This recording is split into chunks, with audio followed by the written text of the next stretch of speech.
Vamos! Então vamos começar.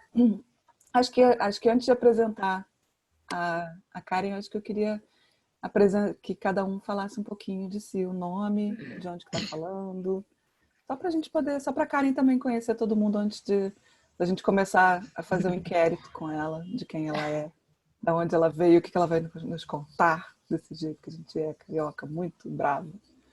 Bom, bom, eu sou Kali, eu sou psicóloga, trabalho na UERJ, faço parte do grupo do Mindfulness Rio, UERJ, onde nossa principal missão é estudar e trabalhar com Mindfulness no SUS.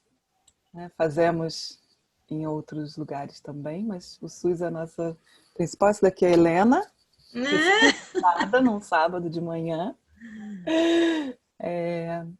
E é isso. Hoje é um prazer estar aqui com vocês. Queria pedir para cada um falar brevemente de si.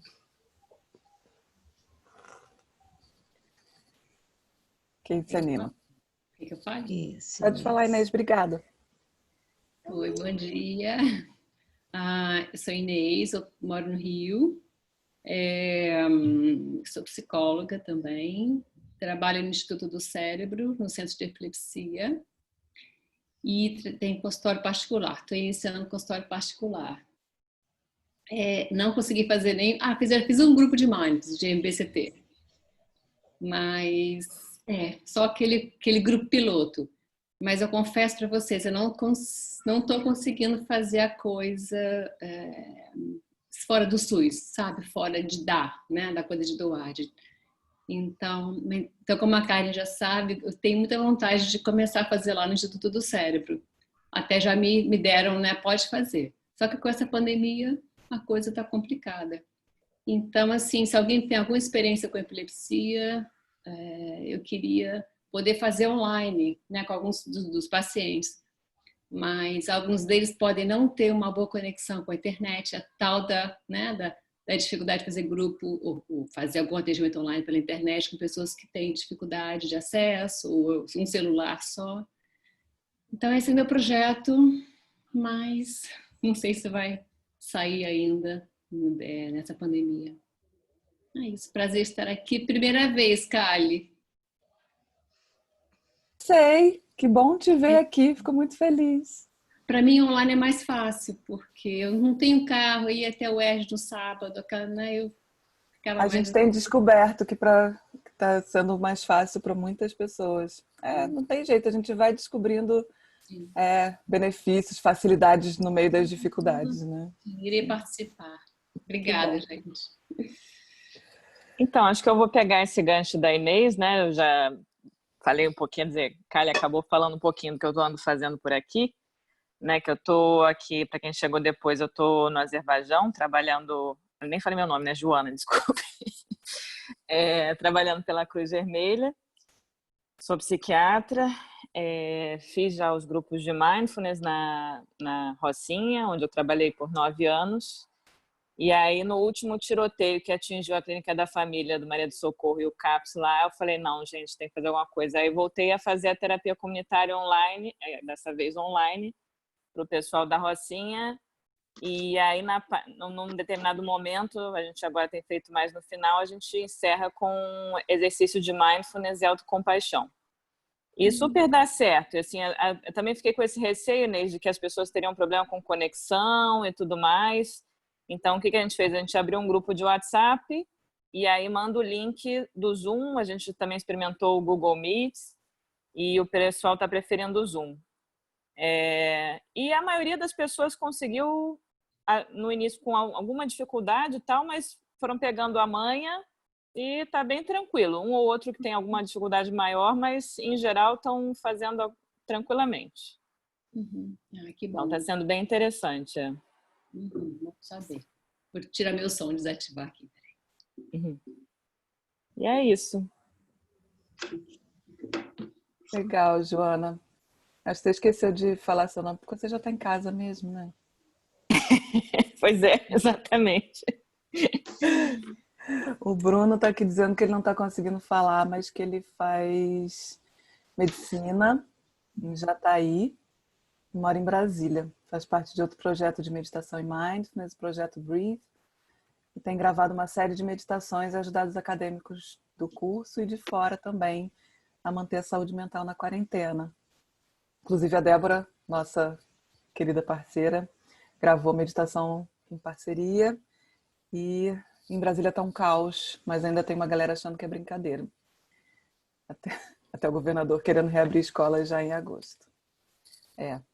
Enfim, isso é uma conversa que a gente nunca vai parar de fazer, né? Tem que ser feito a cada momento. O que é risco-benefício, enfim. Obrigada, Bruno. Mais alguém? Eu sou Tânia, eu faço parte do grupo do projeto da fibromialgia, da UERJ. Não sei se você lembra que nós fizemos as 8 semanas com vocês. Foi assim, um ganho maravilhoso. Tenho sentido falta de você lá no grupo com Tanaka, porque ele está dando, né, uma série de atividades, fazendo um trabalho de suporte, né, nesse momento, e eu tenho participado dentro do possível, porque também já conheci outras profissionais que estão realmente fazendo uma prática que também estou me agradando, então eu fico indo num, indo no outro, né? A Vivi, a Gisele, então a gente vai um em outro. E é o que está me mantendo, porque no início da quarentena eu mudei no dia 30 de março, numa mudança louca, que na verdade foi muito rápido, porque eu comprei o apartamento, eu vendi o apartamento e não tinha comprado ainda. Então foi uma coisa muito corrida, no meio disso com uma irmã doente, uma série de problemas, e eu sozinha para resolver tudo. Então, no início da quarentena, eu fiquei muito mal. Entrei num quadro de depressão, que o que me ajudou foram os contatos, né, com o grupo do Tanaka e tudo, e aí eu consegui me manter. Então, graças a Deus, eu saí da depressão, estou bem, né, fico na minha casinha bonitinha, agora já estou dando uns pulinhos, mas sempre com muita consciência, né? Mas, graças a Deus, eu consegui encontrar isso no Mindfulness, que para mim foi muito... Houve um resgate, porque eu fiz as 8 semanas e deixei lá no cantinho, né? Mas, nesse momento, foi de bastante importância para tá? Um prazer te rever. Maravilha, Tânia. Obrigada. Que bom te ver também. Eu sou Márcia, sou fisioterapeuta, fiz a formação com algumas pessoas daqui em Mindfulness e apliquei no SUS muitos anos, saí em fevereiro e vou abrir um grupo agora online também em agosto, com as pessoas do grupo que já eram lá da unidade de saúde. Estão me pedindo, estava muito ocupada com a netinha. Agora já está com 3 meses. Estou até aqui na casa dele, que eles viajaram, foram para a casa da sogra. Estou aqui cuidando do gatinho, está aqui em cima da mesa. Mas é isso. Prazer estar aqui com vocês. Legal, Marcinha. Obrigada. Vou pegar o gancho da Márcia, né, para me apresentar. Eu sou Berenice. Como Márcia, sou aposentada, trabalhei 42 anos no SUS e ultimamente vinha fazendo grupos o programa dos 8 encontros, né, de Mindfulness no SUS, e agora aposentada eu mantenho 2 grupos. Já estamos no 2º ciclo do programa, quer dizer, já fizemos um grupo e estamos fazendo outro, né? Um em Vila Isabel e outro na Tijuca. Fazendo online, né, Berê? O de Vila Isabel eu faço junto com uma psicóloga do posto mesmo, né, a Beatriz. E o da Tijuca eu ainda não encontrei uma parceira. Estou procurando. Obrigada, Berê. Bom dia. Oi, Celinha. Não sei se eu estou entrando aí no vídeo, acho que não. Tá sim, a gente está te vendo. E eu não me vejo na minha câmera aqui. Então, eu sou Célia, eu sou enfermeira, sou psicóloga, e sou professora da Faculdade de Enfermagem da UERJ. Faço parte desse grupo aí que fez o curso juntos de formação, né, assim, super queridos. Faço parte também do Rio Mindfulness UERJ. E trabalhamos com alunos da graduação da universidade, através das práticas de Mindfulness. E hoje eu estou muito triste. Meu irmão está com Covid positivérrimo, está no CTI, entubado, morfina, etc e tal. É muito grave. Eu entrei aqui para estar um pouco com vocês. Vocês sabem que eu gosto de estar com vocês sempre. Mas eu vou só estou me apresentando e vou me silenciar porque eu não tenho condições de ficar muito assim. Eu vou participar do jeito possível. É isso. Obrigada. Celinha, querida, que bom ver você aqui. Fiquei muito feliz quando você entrou. Que bom que você veio, a gente está aqui contigo. Fique da maneira que você puder e quiser. A gente está aqui te abraçando e te dando colinho. Ah, sei disso. Obrigada. Beijo. Beijo.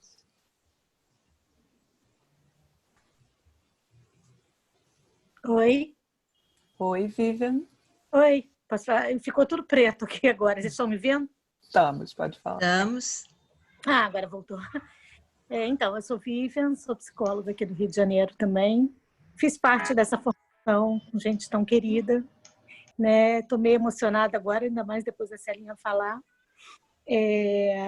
Gosto muito de estar com vocês, nem sempre eu consigo. Estava com saudade. E tenho feito grupos online, no início com maior frequência, depois a minha vida enrolou demais e eu não conseguia manter a frequência que eu fazia, mas eu estou aí tentando retomar. O grupo ainda existe, tipo assim, eu fico assim bem feliz de ver que as pessoas estão assim, até deram um tempo para mim e estão aí firme e forte. E tô feliz de estar aqui. Obrigada, Vivian. Prazer te ver. Tava com saudade também de ver seu rostinho aqui com a gente. A Luísa disse que não consegue abrir o microfone agora e que vai se apresentar por aqui. Ela é estudante de nutrição da UERJ, começou a praticar em 2018 com um grupo voltado para estudantes, aquele que a Célia falou. Gosta muito de estudar porque acredita que é uma forma de trabalho importante para o futuro com os pacientes, fazendo uma ligação com a alimentação. E hoje é a primeira vez que ela participa do café. Bem-vinda, Luísa. Bom dia. Mas quem não quiser se apresentar também não precisa. É só quem tiver vontade, só para a gente poder receber a Karen e ela saber quem são esses rostinhos. Diga, Josi. Oi, eu sou a Josiane, eu sou psicóloga aqui do Rio. Faz uns 2 anos eu fiz um workshop com o Steven, né? Me apaixonei, não consegui fazer a formação que ele veio dar, que provavelmente é essa que vocês fizeram.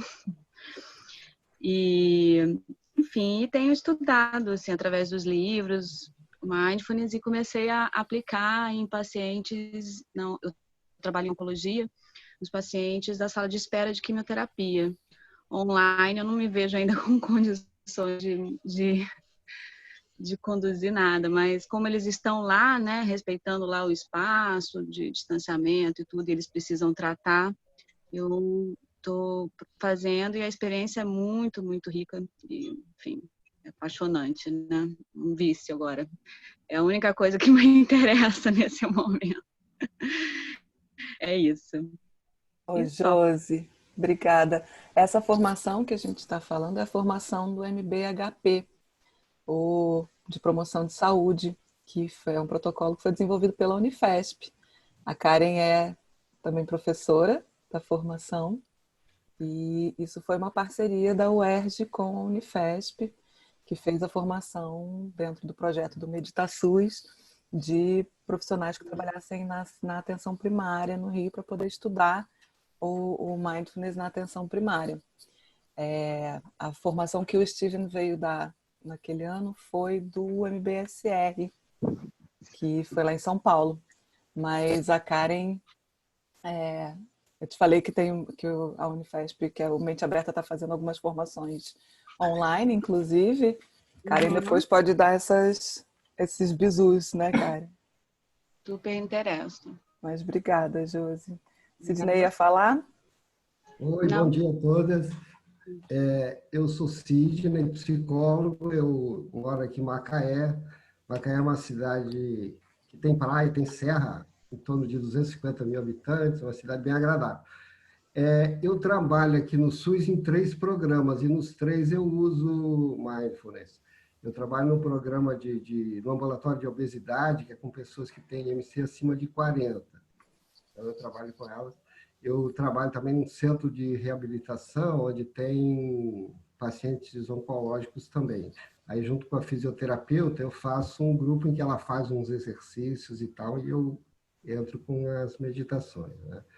E a gente tem o NASF, que é o outro programa que eu trabalho, que a gente tem vários grupos assim sendo feitos nas comunidades, tanto na Serra como aqui nas comunidades da cidade. Eu também participo. E nós temos na cidade uma casa de convivência, onde regularmente acontecia a meditação de mindfulness 3 vezes na semana. Essas atividades, elas pararam agora, né? Eu mesmo, por conta dessa quarentena, eu estou em casa direto, mas fazendo atendimentos online, assim, né? Mas o pessoal da Serra, por exemplo, do NASF, elas estão fazendo um grupo lá pela internet também, de mindfulness, e da casa de convivência desse grupo regular, passou-se a fazer assim, todo dia a Anali está colocando uma meditação de manhã. E foi legal, porque assim, já tem em torno de 100 pessoas no grupo, porque aí a pessoa faz a meditação a hora que quer, durante o dia. Está sendo bem interessante.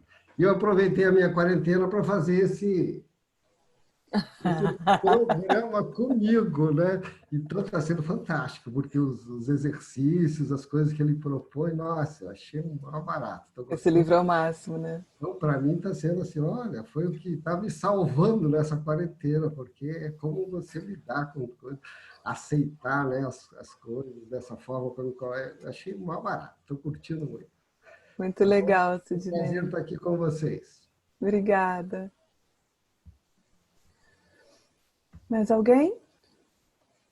Bom dia, gente. Oi, Maria. Tudo bem? Vocês estão me ouvindo? Estamos. Ui. Tá congelando um pouquinho aqui para mim. Eu sou Maria de Jesus. Eu tenho um longo namoro aí com Mindfulness, né, Kali? Assim, ainda não tenho a formação, mas sempre que posso, estudo, participo, porque eu acho que é assim fantástico, né? E acho assim fantástico o uso no SUS. Eu trabalho no Hospital do SUS, um hospital federal aqui no Rio de Janeiro. Durante esse período da pandemia, a gente tem tido muito trabalho, né? Porque embora a gente tenha fechado os ambulatórios que estão reabrindo agora, a gente precisou assim de dar todo um suporte tanto para a equipe, né? Muitas pessoas desorganizaram muito, né? Emocionalmente, e para as famílias e se reinventar nas maneiras de atender, né?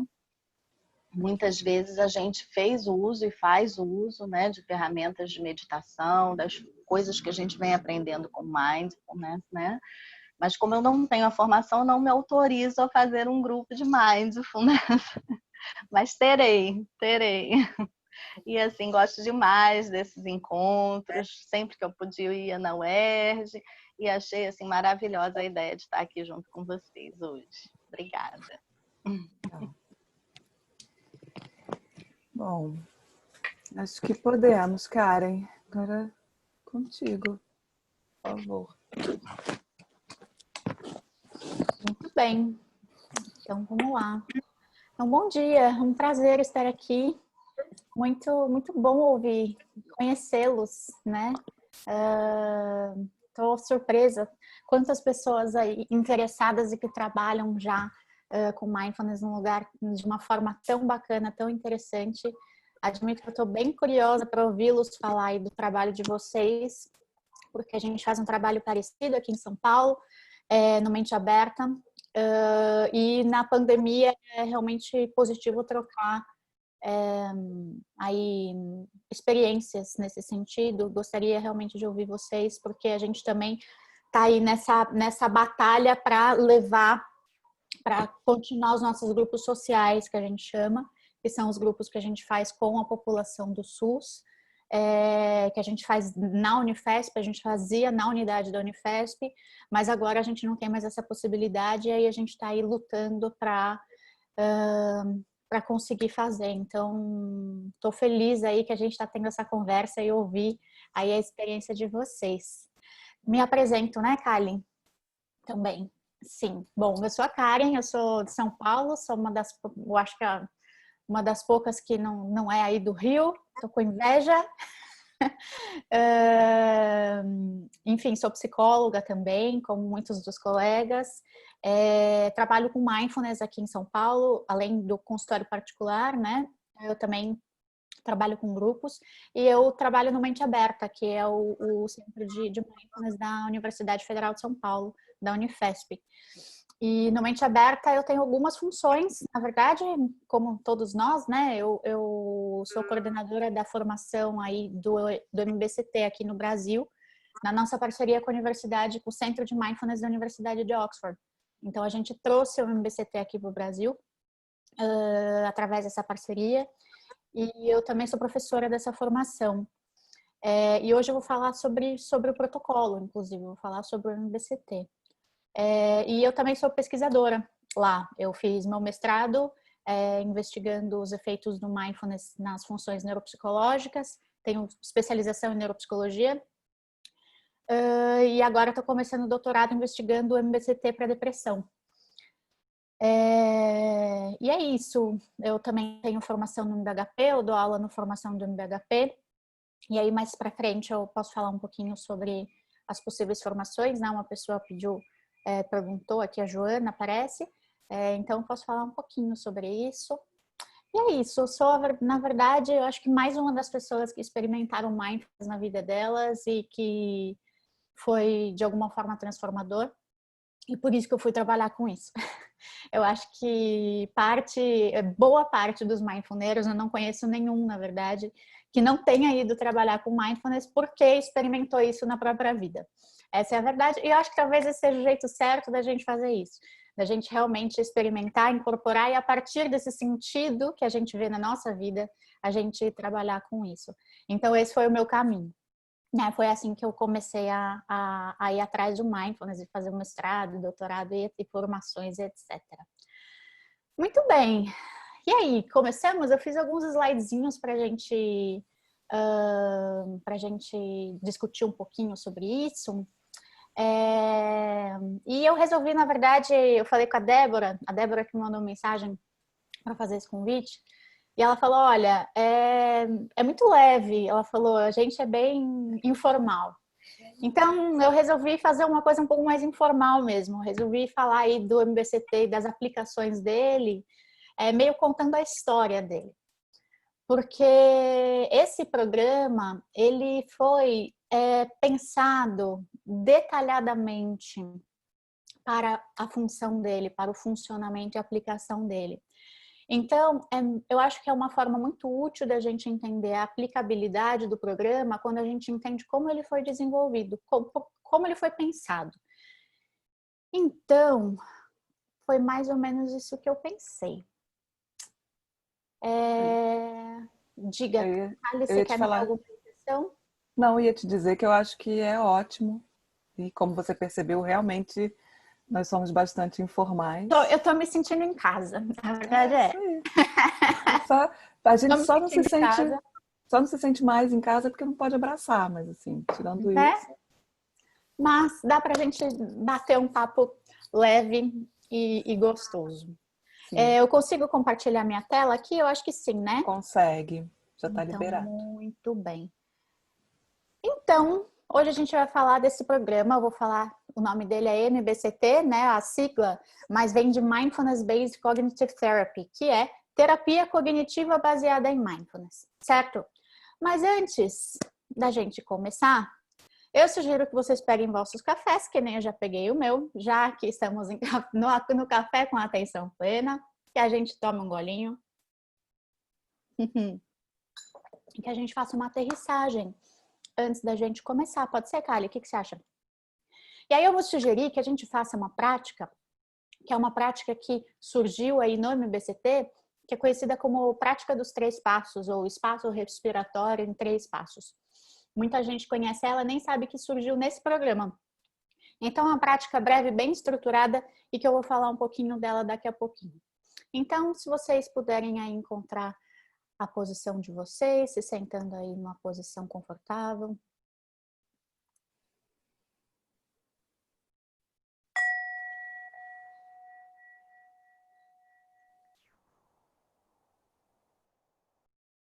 Então, fazendo um ajuste na postura, se colocando numa postura confortável, estável, ereta.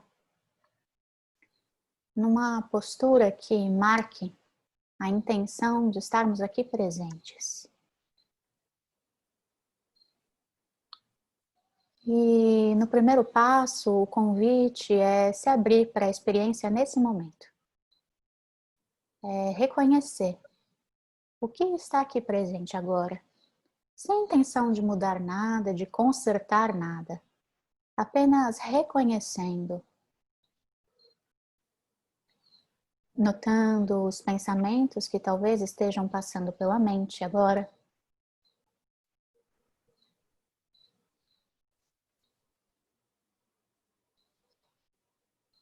Percebendo os sentimentos que talvez estejam aqui, um tom emocional.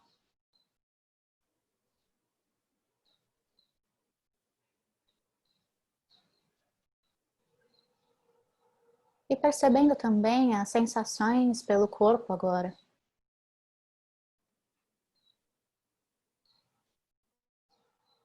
Se abrindo à experiência nesse momento.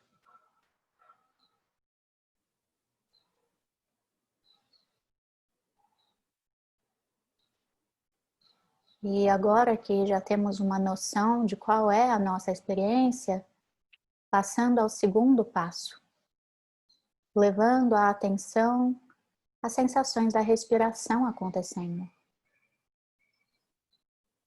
Talvez focando a atenção no ponto onde a respiração se mostre de forma mais vívida, mais nítida, onde seja mais fácil sentir a respiração. Sem a necessidade de controlá-la, apenas acompanhando cada respiração.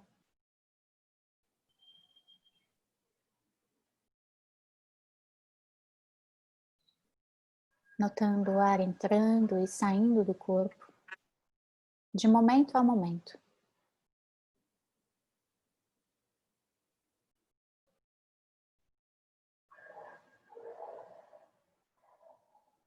Apenas essa inspiração.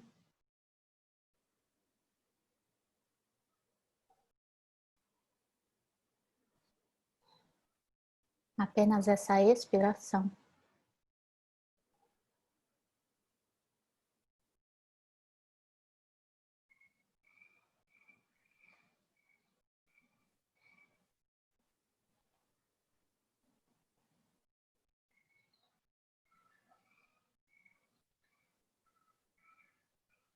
Então, aos poucos, caminhando ao terceiro passo,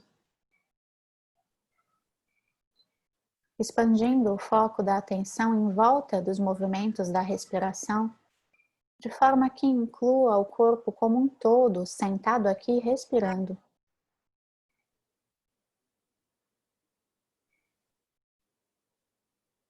Percebendo o peso do corpo,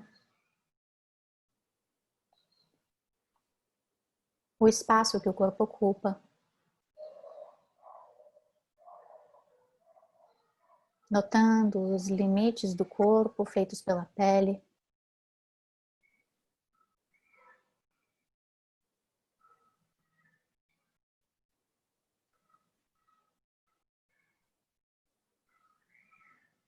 Então, se preparando para finalizar essa breve prática, levando como intenção manter essa qualidade de atenção, essa presença, essa consciência expandida para os próximos momentos da manhã.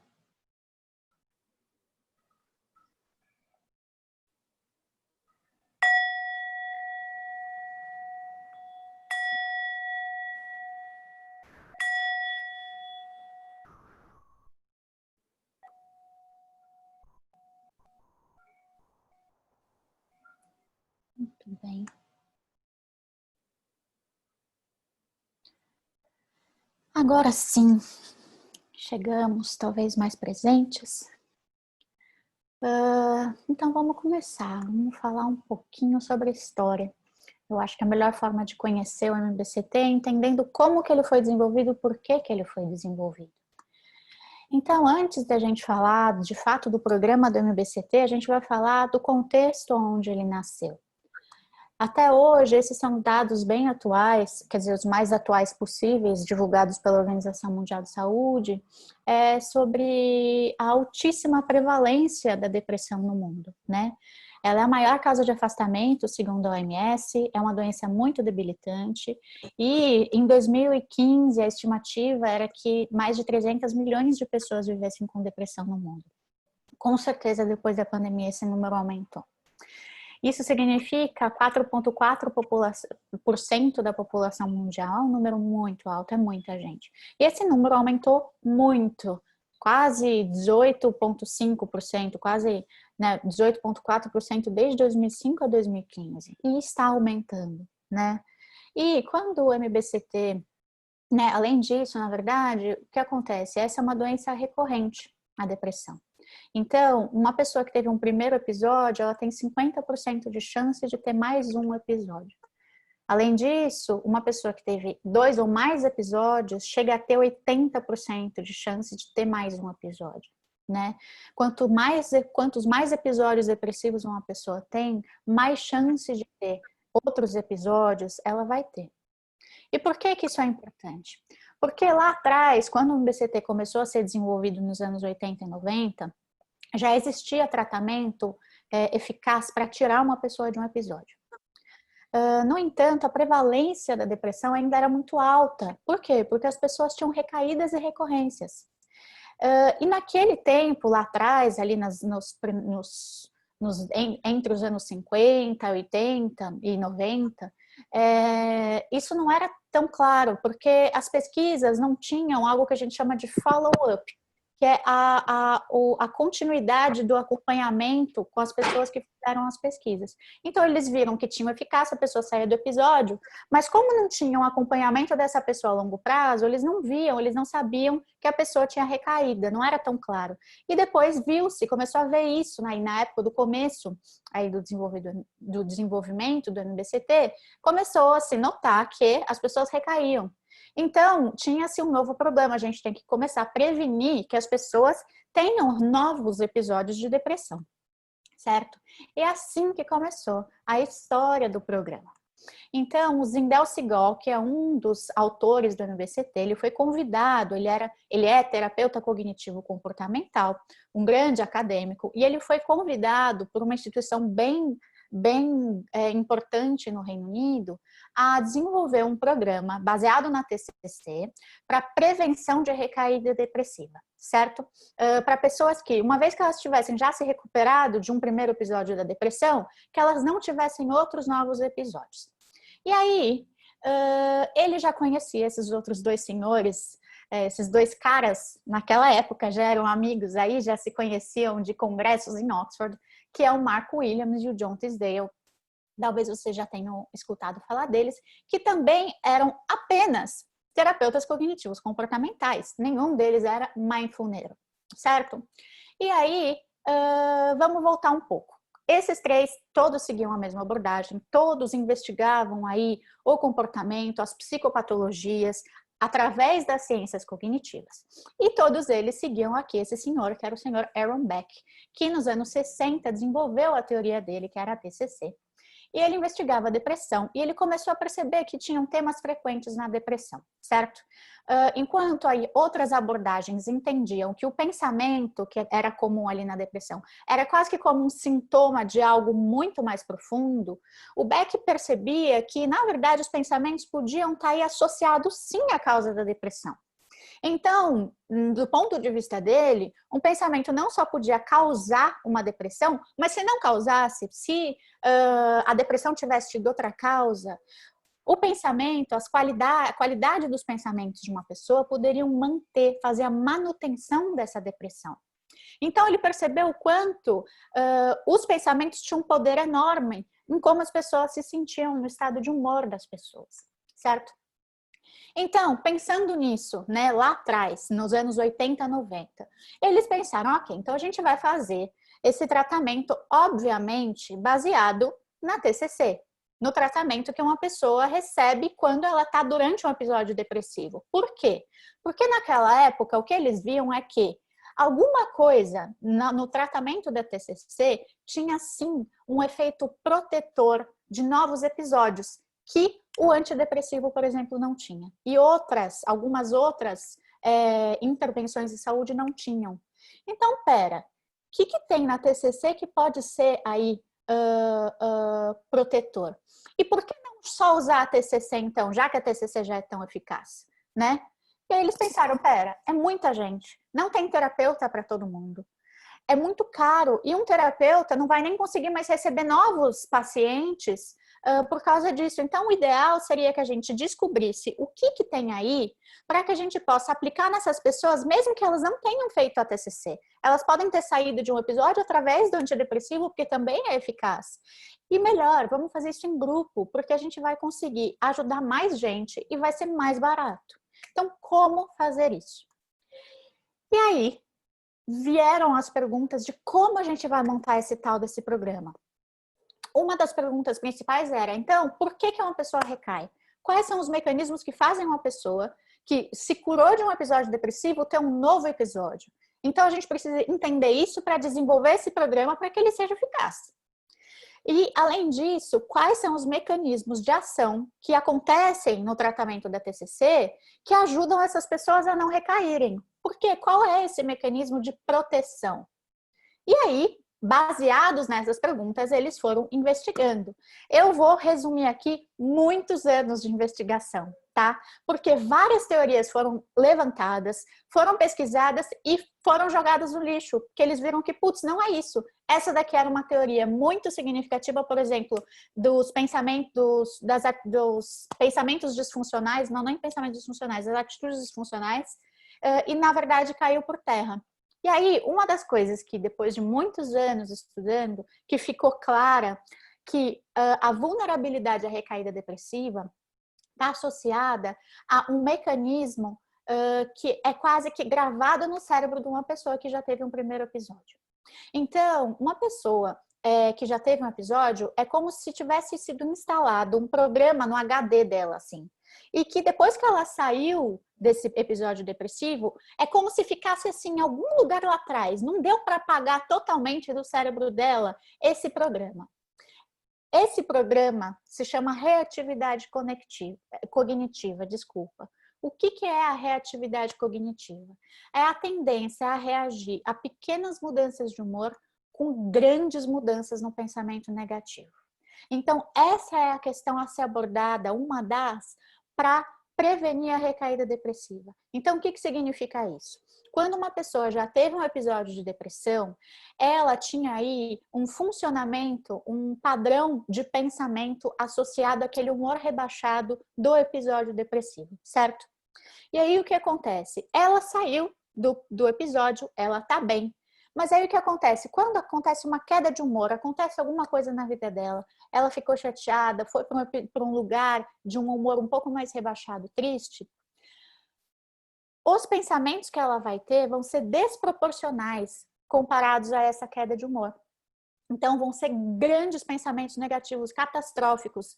Putz, nada vai dar certo mesmo. Então, por exemplo, sair, aconteceu alguma coisa, não adianta, viu? Por que eu continuo tentando? Aconteceu alguma coisa, isso daqui aconteceu de errado, por que eu continuo tentando? Eu tenho que desistir, porque nada dá certo na minha vida. Eu tenho que aprender que eu não posso mais tentar, eu não deveria nem ter saído da minha cama. Então, é uma coisa muito grande para uma queda de humor pequeno, certo? Então, além disso, a reatividade cognitiva, outros estudos mais para frente mostraram que ela é uma preditora da recaída depressiva. Então, foi estudado nessas pessoas que quem tinha maior reatividade cognitiva, ou seja, quem reagia com esses pensamentos desproporcionais quando o humor caía um pouco, essa pessoa tinha uma tendência muito maior de ter mais um episódio depressivo do que as outras, certo? Então, as pessoas que tiveram depressão têm maior reatividade cognitiva do que as que nunca tiveram. quantos mais episódios ela teve, mais reatividade cognitiva ela vai ter. E depois de muitos episódios, uma pequena queda no humor já pode ser um gatilho para uma grande reatividade e um padrão, né, de pensamentos negativos ser estabelecido, certo? E muito difícil de sair desse padrão. E isso daí está associado à recaída depressiva. Faz parte do processo, o estabelecimento desses padrões de pensamentos negativos, certo? Além disso, outra coisa que também eles perceberam nesses anos estudando o que faz com que as pessoas recaiam foi a forma de lidar com esse rebaixamento de humor. Então, uma das formas de lidar que eles viram que estava associada à recaída depressiva era uma coisa que eles chamavam de padrão ruminativo de responder. A pessoa ficava ruminando sobre o problema, tentando resolver, através desse pensamento meio automático, aquele problema que era emocional. E tinha uma outra forma que as pessoas meio que se distraíam daquelas sensações e pensamentos desagradáveis. Então, elas não, de uma forma bem superficial, elas não se apegavam a eles e tentavam resolver através do pensamento ruminativo automático, certo? Então, ok, nesse ponto, beleza. A gente já sabe, então, que a recaída depressiva está associada a 2 mecanismos. Um deles é que o padrão de pensamento negativo, que retroalimenta todo o processo de depressão, ele volta quando o humor cai. E também a forma da pessoa lidar com esse padrão é muito negativa se for ruminativo. Esse padrão ruminativo aí também está associado, a forma de lidar com a queda de humor também está associada à recaída. Beleza. Então, a gente tem aí uma ideia de que pensar sobre um problema, principalmente quando o problema aí é um problema emocional, de por que eu estou me sentindo assim? Não, mas nada aconteceu, por que eu estou me sentindo assim? Será que é isso? Da ruminação, né? Que é o modo fazer, o modo mais fazer que a gente fala. Vocês todos são mindfulneiros, já ouviram falar desses termos, de o modo fazer e o modo ser. A gente acha que isso, na verdade, vai resolver muita coisa. Quando, na verdade, esses padrões ruminativos, eles se auto-perpetuam e podem ajudar a estabelecer aí esse humor rebaixado associado à depressão. Então, a pergunta foi, ok, então, o que tem na TCC que faz com que a gente não recaia mais? O que tem desse mecanismo protetor? Então, o que eles observaram? Que no tratamento da TCC, as pessoas, elas traziam aí para a terapia os pensamentos delas para elas avaliarem quão verdadeiros eles eram. Então, por exemplo, o pensamento de eu não sei fazer nada. Peraí, mas eu não sei fazer nada mesmo? Poxa, algumas pessoas falam que eu escuto muito bem. E outras pessoas falam que eu sou muito organizada. Pera, tem coisa que eu sei fazer. Então, ao observar um pensamento ali no processo terapêutico, para investigar a acurácia dele, se ele era verdadeiro ou não, eu fazia um mecanismo de desidentificação, de afastamento com esse pensamento. Esse é um mecanismo que, ou seja, eu me afasto do pensamento e coloco ele como um objeto de observação separado de mim, certo? Esse é um mecanismo chamado decentering. Esse era o mecanismo associado à prevenção de recaída que tinha na TCC, certo? Então, eu me desidentifico com esse objeto, eu vejo ele a partir de outro ponto de vista e penso, ele não sou eu, não é uma verdade, é apenas um pensamento, certo? E esse mecanismo de me afastar e olhar o objeto, o pensamento enquanto objeto, a experiência enquanto objeto e não o eu, parte de mim, esse era o mecanismo que estava aí associado à prevenção de recaída na TCC. Então, beleza. Nossa, agora a gente já entendeu como que a gente pode, o que faz com que as pessoas, o que proteja as pessoas, né, da recaída depressiva. Mas e aí? É possível ensinar isso? É possível a gente ensinar para as pessoas a como se relacionarem com os pensamentos de uma forma diferente? Essa pergunta foi uma pergunta que ficou durante um bom tempo. E aí, vamos fazer um paralelo. Alguns anos antes aí, mais ou menos uns 10 anos antes, o John Tisdale, ele teve um encontro com um monge budista. E aí, conversando com esse monge, foi um encontro muito positivo, ele percebeu que a TCC tinha umas coisas bem parecidas ali com a psicologia budista. Uma das coisas é que não era bem a experiência que fazia a gente infeliz, mas a nossa interpretação dela, a nossa relação com aquela experiência. E além de tudo, o budismo também enxergava que os pensamentos eram eventos mentais, assim como a TCC, que na verdade não era o meu eu. Mas naquele momento, nesse encontro, ele falou, nossa, isso é muito positivo, isso pode trazer coisas bem interessantes. Mas naquele momento, não tinha como ele incluir uma prática, que era uma prática religiosa naquele momento, num tratamento dentro de uma universidade aplicada à saúde. Então, ele deixou isso um bom tempo em stand-by, até que, em 1991, a Marsha Linehan, que foi a desenvolvedora, quem desenvolveu a DBT, a Dialectical Behavioral Therapy, para o transtorno borderline, ela foi fazer um estágio de 1 ano em Cambridge. Ela estava lá com o Mark Williams e com o John Tisdale, e ela comentou de um tal de Jon Kabat-Zinn, que estava fazendo um trabalho muito interessante nos Estados Unidos com pacientes crônicos em Massachusetts, com um tal de mindfulness, que era aí uma intervenção, embora baseada aí nas tradições, era uma intervenção laica. E aí eles deixaram, que interessante, deixaram isso mais alguns meses em stand-by, até que um dia, numa conversa, se lembraram aí do que ela falou do tratamento do Jon Kabat-Zinn.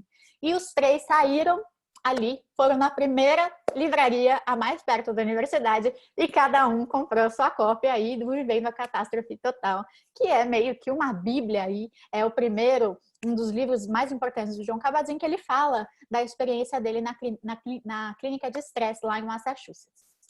Então, muito bem, muito interessante o que esse senhor Jon Kabat-Zinn está falando. Vamos ver como é que funciona?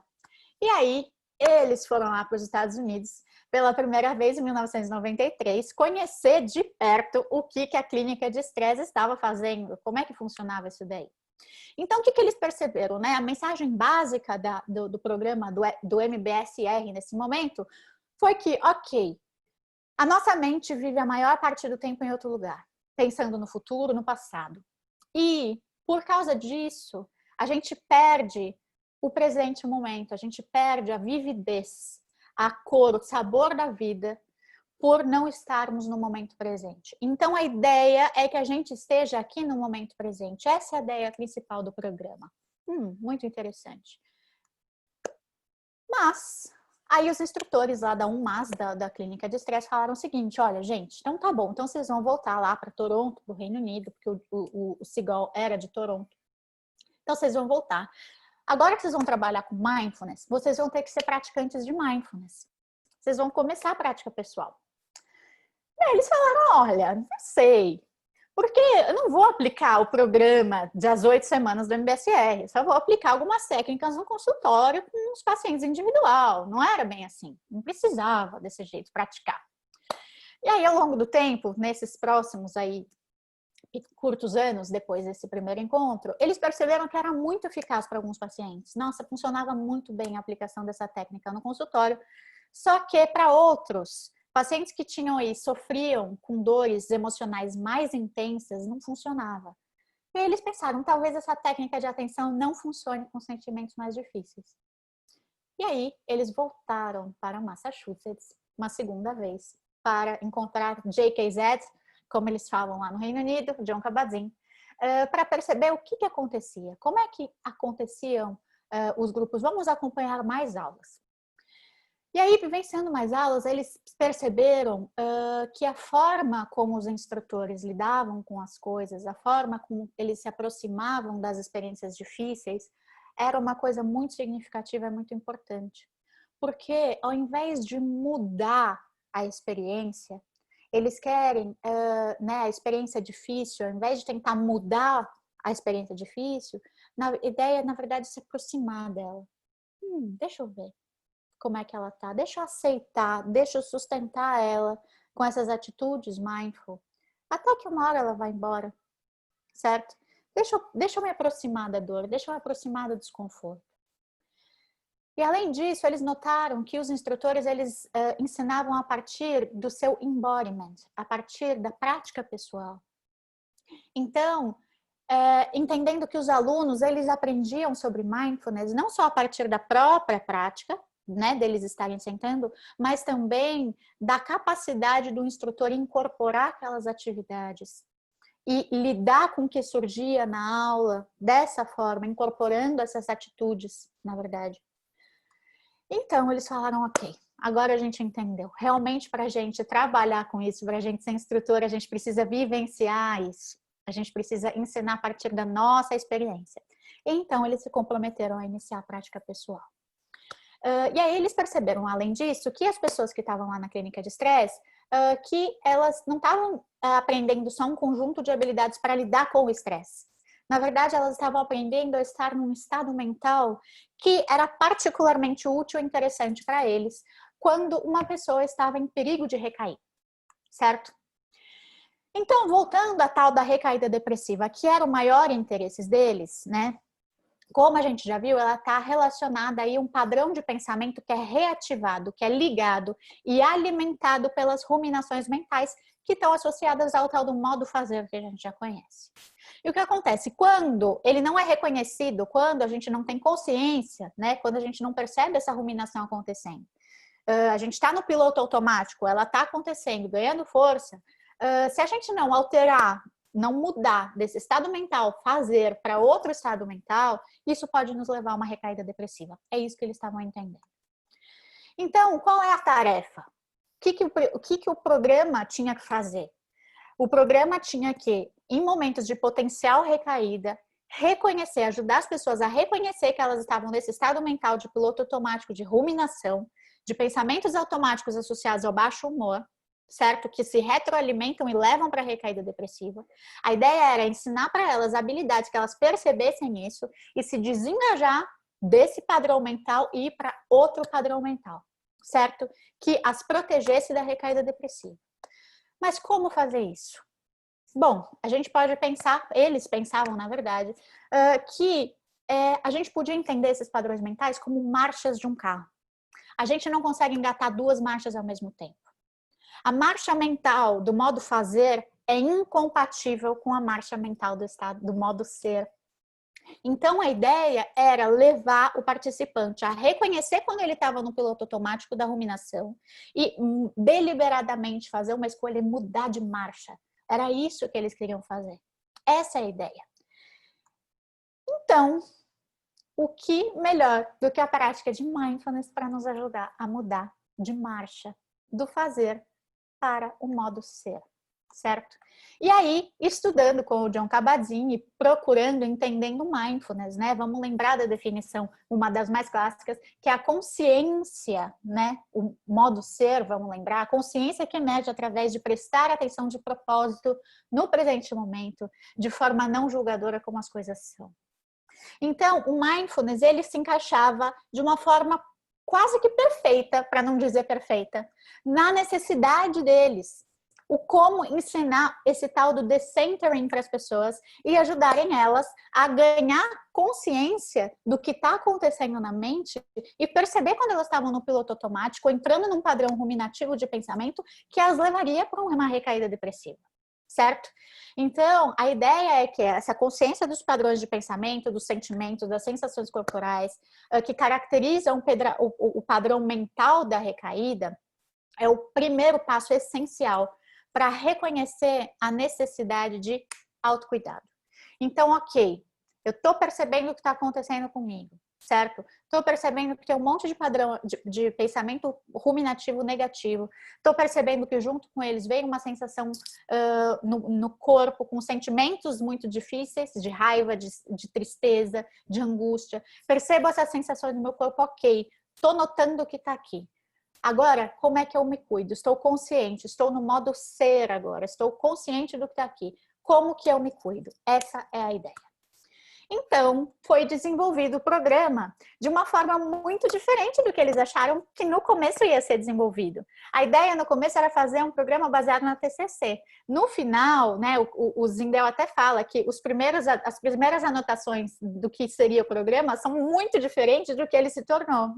Então, o MBCT, né, a terapia cognitiva baseada em mindfulness, se baseou na TCC e no MBSR. né, no programa de redução de estresse baseado em Mindfulness desenvolvido pelo Kabat-Zinn. Então, como é que ele funciona, né, o programa? Do MBSR veio a estrutura do programa. Ele também é um programa de 8 semanas, o MBCT, tem 2 horas de sessão semanais. Do MBCR também vieram as práticas, parte das práticas, na verdade. O MBCT desenvolveu algumas práticas que não tem no MBSR. Por exemplo, essa prática dos 3 passos que a gente começou o nosso encontro, tá? As práticas de Mindfulness, no geral, no MBCT, as práticas são longas, tá? A gente já começa a primeira sessão fazendo o escaneamento de 35 minutos a 40 minutos. É um programa conhecido por ter práticas longas. Também as habilidades e atitudes Mindful. E também a pedagogia, a visão pedagógica do ensinar a partir da experiência. Então, o MBCT, assim como o MBSR, ele não é um curso assim, que é uma palestra, que é uma aula, que a pessoa apenas assiste e aprende através da observação. Não, ela aprende através da própria experiência, ok? E o que veio da TCC foi a concepção cognitiva da depressão, de como funciona essa dinâmica mental associada à recaída depressiva. Vieram também os elementos cognitivos comportamentais do programa, ou seja, os exercícios de psicoeducação, de ensinar para uma pessoa como a mente dela funciona. Olha, os pensamentos, eles geram sentimentos, e os sentimentos também geram pensamentos. E quando o nosso humor está caindo, tem pensamentos que automaticamente vêm na nossa mente, que se a gente não tiver consciência, a gente acredita neles e isso pode nos levar para uma recaída depressiva. Então, a gente deliberadamente ensina para as pessoas como que funciona isso. A gente ensina um pouco da teoria, através, claro, de exercícios experienciais, para que elas aprendam como que funciona a mente, no que eu preciso me cuidar, certo? Então, a psicoeducação e também uma visão mais clínica, certo? Que no geral, são grupos clínicos. Então, o objetivo principal aí do MBCT é a prevenção da recaída depressiva. Na verdade, foi para isso que ele foi desenvolvido. Depois, posteriormente, outros estudos adaptaram ele para outras populações e hoje ele tem outras aplicações, como, por exemplo, qualidade de vida, redução de estresse, de ansiedade, etc. Mas, inicialmente, ele foi desenvolvido para prevenção de recaída depressiva. Então, a ideia é como prevenir o estabelecimento desse padrão de pensamento negativo. Não é evitar o desconforto, não é evitar que eu tenha pensamento negativo, nem nenhum desconforto, nem nada desagradável. Essa não é a ideia, porque a experiência humana é desagradável em alguns momentos. Então, a ideia, na verdade, é que esses padrões de pensamento sejam evitados, que eles se estabeleçam, que eles fiquem. Não que eles apareçam eventualmente, a gente toma consciência e se desapega e se engaja, muda aquela marcha que eu estava falando, certo? E tomar consciência do que nos leva a esses padrões de pensamento negativo, esses hábitos aí. E também cuidar, certo? Para que isso não se estabeleça. O objetivo do programa, na verdade, eles falam, os autores, que é a liberdade. A gente não está buscando a felicidade nem o relaxamento. Embora isso seja muito frequente e aconteça, a ideia do programa é me dar possibilidade de escolha, através de um espaço de consciência, através de saber o que acontece e qual é a minha verdadeira necessidade, eu posso tomar uma ação de autocuidado, certo? E escolher o que é melhor. Então, a habilidade principal aqui é realmente, como já falei algumas vezes, perceber esses padrões que se retroalimentam e mudar, certo? Então, as intenções ao longo do programa, elas vão se transformando. Inicialmente, a ideia é só mostrar para a pessoa, assim como no MBSR, o modo fazer. E como ele, às vezes, chega sem a gente perceber. O quanto a gente tem essa tendência de ir para o modo fazer automaticamente. O quanto a gente está, na verdade, no piloto automático a maior parte do tempo. E a diferença que é estar entre o piloto automático e o estado de consciência e começar a exercitar isso daqui. Começar a exercitar a percepção dos pensamentos automáticos, das combinações mentais e deliberadamente começar a trocar essa marcha, certo? Mais para frente no programa, a gente começa a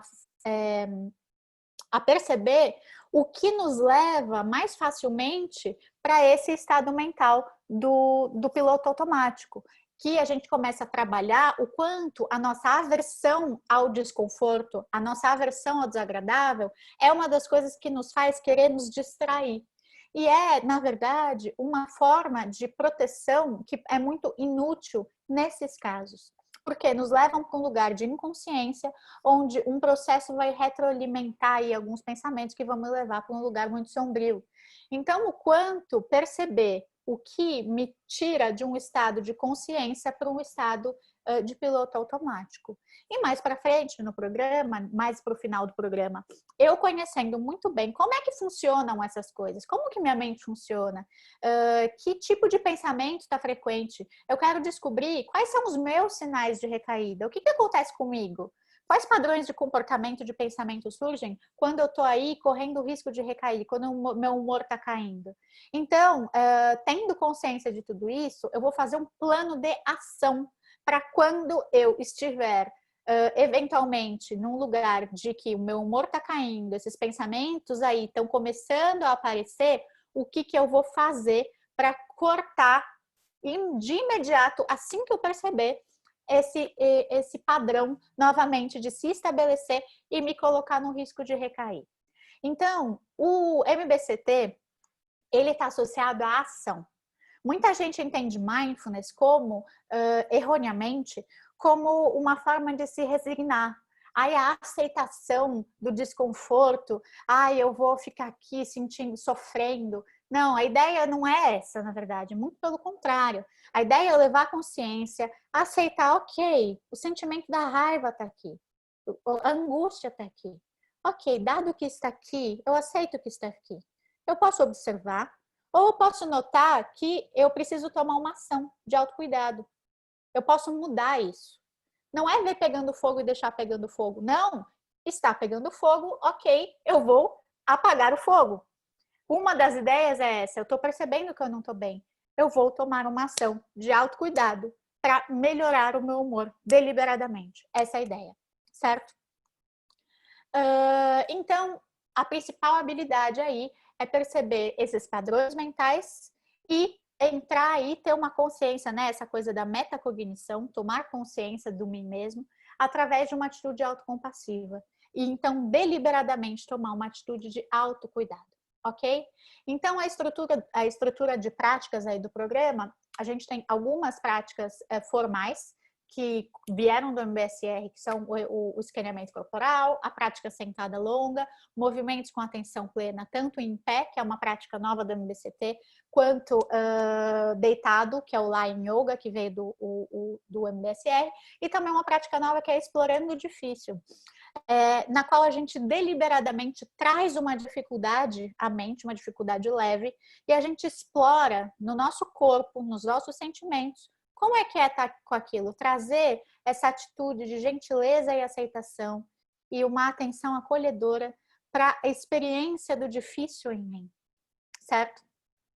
E além disso, também tem as práticas informais, uma delas é a prática dos 3 passos e os exercícios da TCC, que são diversos ao longo do programa todo. Tudo isso vai vindo num construto aí, né? Um bloquinho construído em cima do outro. Muito bem, Karen, você já falou da história, falou das intenções, mas e aí? Funciona? Muito bacana. A construção do programa funciona. Então, as evidências científicas sugerem que sim. Esse é o programa que tem mais evidências científicas, pelo menos do que eu entendo, as maiores evidências científicas, as mais robustas aí, sobre a sua eficácia. Então, um resuminho aí de evidências bem significativas, a prevenção de recaída, que é o objetivo inicial do MBCT, a gente já tem evidências realmente muito robustas, ao ponto de o MBCT ser parte do tratamento oficial, uma recomendação da NHS. A NHS é o SUS, é o Sistema Público de Saúde do Reino Unido. Para que uma intervenção em saúde seja aprovada e seja indicada pela NHS, ela tem que passar por uma avaliação rigorosíssima. Então, isso é algo muito significativo. Hoje, no Reino Unido, uma pessoa que ela vai lá no serviço de saúde, ela tem depressão, ela faz o acompanhamento, ela sai do episódio de depressão, o médico vai falar para ela, agora você tem duas opções, tá? Uma delas é continuar tomando antidepressivo para prevenir uma recaída, como uma manutenção, ou você pode fazer parte do curso do MBCT. E a pessoa escolhe. Ela vai escolher ou fazer o MBCT para incluir a prática de mindfulness na vida dela, ou ela continua tomando o antidepressivo. É uma escolha dela, para prevenir novos episódios, né? Já que a depressão é uma doença recorrente. Além disso, o MBCT também mostra uma eficácia muito significativa em sintomas residuais. Aqui está escrito fora do episódio. O que isso significa? Uma pessoa, ela já teve depressão, ela está aí num lugar que ela não tem sintomas o bastante para ser enquadrada dentro de um episódio, mas ela ainda tem muitos sintomas depressivos que atrapalham a vida dela. Então, o MBCT diminui esses sintomas residuais e em boa parte das pesquisas o antidepressivo não diminui. Então, nesse sentido, o MBCT é mais eficaz que o antidepressivo diminuindo sintomas residuais, ok?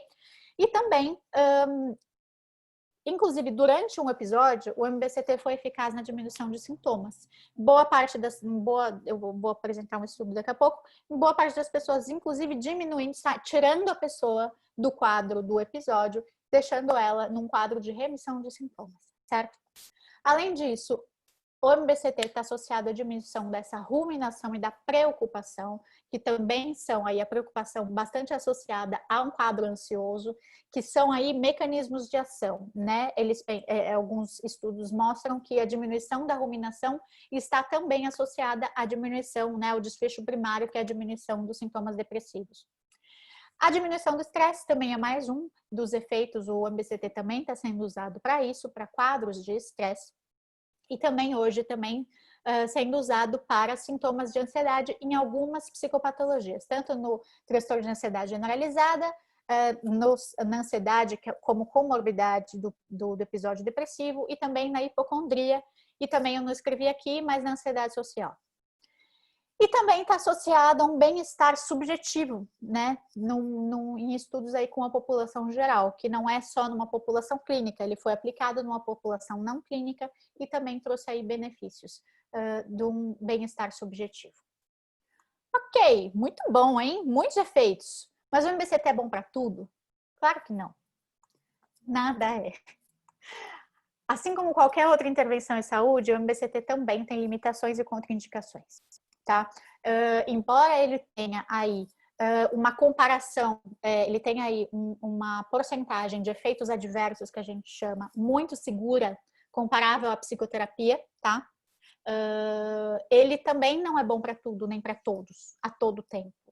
Por exemplo, ele não é indicado para quadros agudos e graves de nenhuma psicopatologia, assim como qualquer outra intervenção de mindfulness. Isso talvez você já tenha escutado falar. E ele não é o melhor programa para muitas pessoas. Tem outras doenças, outras patologias que outros programas são mais adequados. E para vários quadros ele não é indicado. Então, assim, é interessante a gente entender que não só o MBCT, como nenhuma intervenção de mindfulness é milagre. Né? Muitas pessoas, às vezes, exageram aí nossa, o mindfulness é a salvação do mundo. Não é.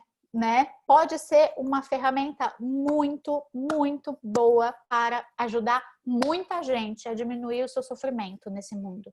Mas não é a pílula mágica que vai acabar com todos os sofrimentos do mundo. Não ainda, pelo menos, né? Mas, sem dúvida, é muito eficaz e ajuda muita gente, muita mesmo, tá? E por isso, a nossa intenção de levar o mindfulness para cada vez mais pessoas, certo?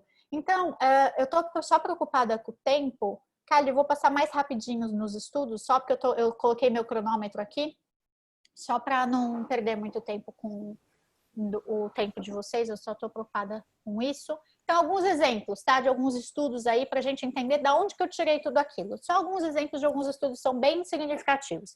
Esse daqui é um estudo, um estudo muito importante, que foi um dos estudos responsáveis por colocar o MBCT lá na NHS, que foi um estudo feito pelo Kaiken, lá da Universidade de Oxford, que é um parceiro nosso, e aí ele comparou o MBCT com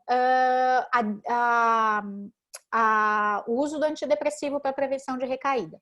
Então, eles pegaram as pessoas que já tinham tido episódios de depressão, dividiram elas em dois grupos. Um deles continuou tomando antidepressivo e a outra metade parou de tomar o antidepressivo e foi fazer o MBCT. E aí eles foram acompanhados aí durante 2 anos, um follow-up bem significativo. O que apareceu foi que os resultados foram os mesmos. O MBCT, uma intervenção não medicamentosa, teve a mesma eficácia do que a intervenção considerada padrão ouro, que era o uso do medicamento antidepressivo. Então, isso é muito significativo, ou seja, pode ser uma alternativa ao uso do medicamento para quem não quer ou não pode tomar o medicamento, certo? Depois desse estudo, vários outros estudos foram feitos, muitos estudos, e eles fizeram aí uma meta-análise com os estudos de qualidade que investigavam o MBCT para prevenção de recaída, e eles perceberam que sim, era muito eficaz, e que a eficácia era ainda maior em pessoas que tinham sintomas residuais piores, certo? Então, ou também pessoas que tinham tido mais episódios depressivos. Isso é algo bem interessante. Também foi aplicado aí para pessoas que tinham, né? Eles pegaram as pessoas, algumas estavam durante o episódio, outras não estavam, não estavam no episódio, e eles investigaram aí comparando o MBCT mais o tratamento usual e só o tratamento usual. Então, eles perceberam que o pessoal que fez o MBCT mais o tratamento usual teve, depois da aplicação do programa, menos sintomas depressivos, menos preocupação e ruminação, que são aí 2 fatores associados à recaída, e também maior nível de mindfulness comparado a quem não fez o programa, óbvio. E então, a partir desse estudo, eles começaram a ver que embora tenha sido desenvolvido para prevenção de recaída, ele também pode ser muito eficaz na diminuição de sintomas durante o episódio depressivo. Então, isso pode ser bem interessante. Esse daqui foi um outro estudo que, ó, gente, quem já fez o MBCT, ó, esse nominho aqui, ó, e o Tim e o Paul, professores lá do Reino Unido que vieram nos ensinar, eles estão envolvidos aí nesse programa. Eles pegaram aí os serviços de saúde, que aí chama Mindfulness no mundo real, né? Então, o que acontece no mundo real? Quem pesquisa, a gente seleciona os participantes. E no mundo real, como é que funciona?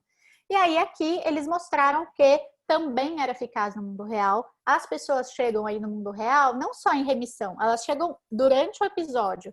E aí eles perceberam que mesmo as pessoas que chegaram durante o episódio depressivo, boa parte delas saíram do episódio e todas, tanto no episódio quanto fora dele, diminuíram o sintoma de depressão. Ok? No final, eu quero deixar que é isso. A gente adora o MBCT. Amamos o MBCT.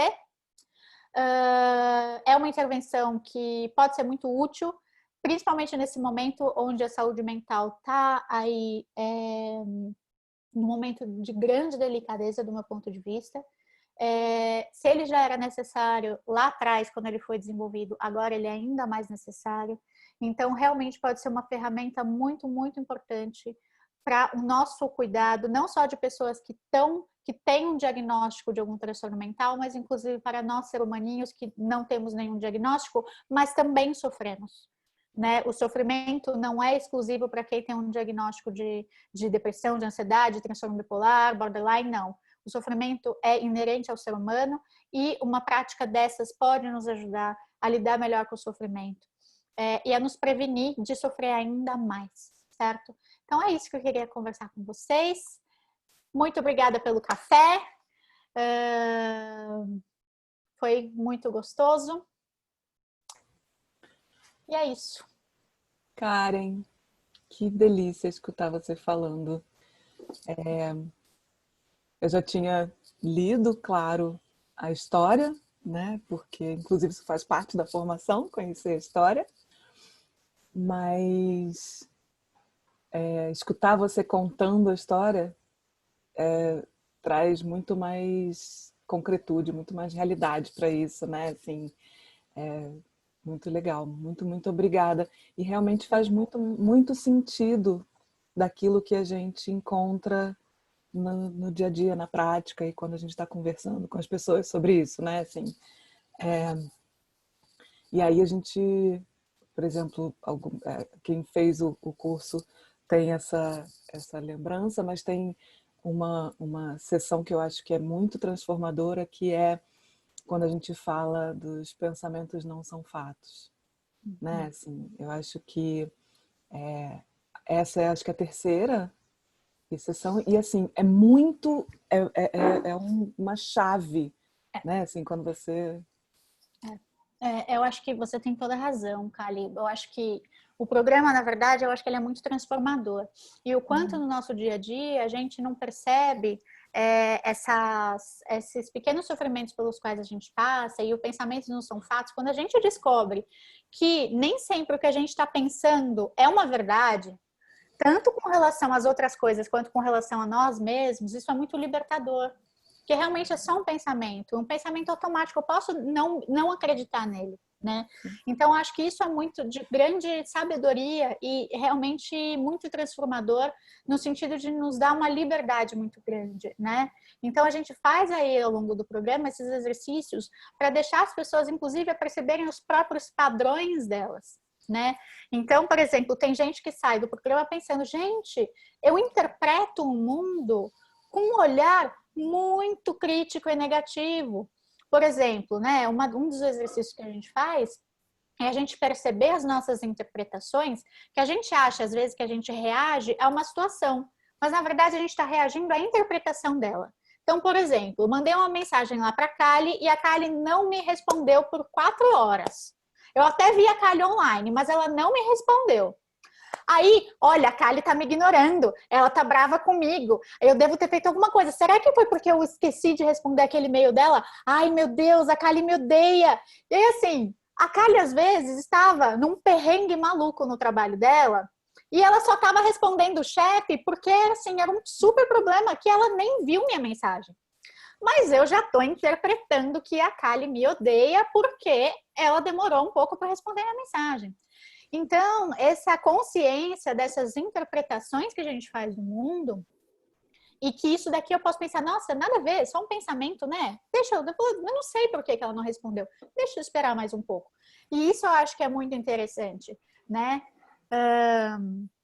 E aí, a Débora falou, esse exemplo é o resumo da minha vida hoje. Mas é o exemplo de todas as nossas vidas, essa que é a verdade. Entende? E eu acho que as nossas relações com as redes sociais pioraram muito essas interpretações, para falar a verdade.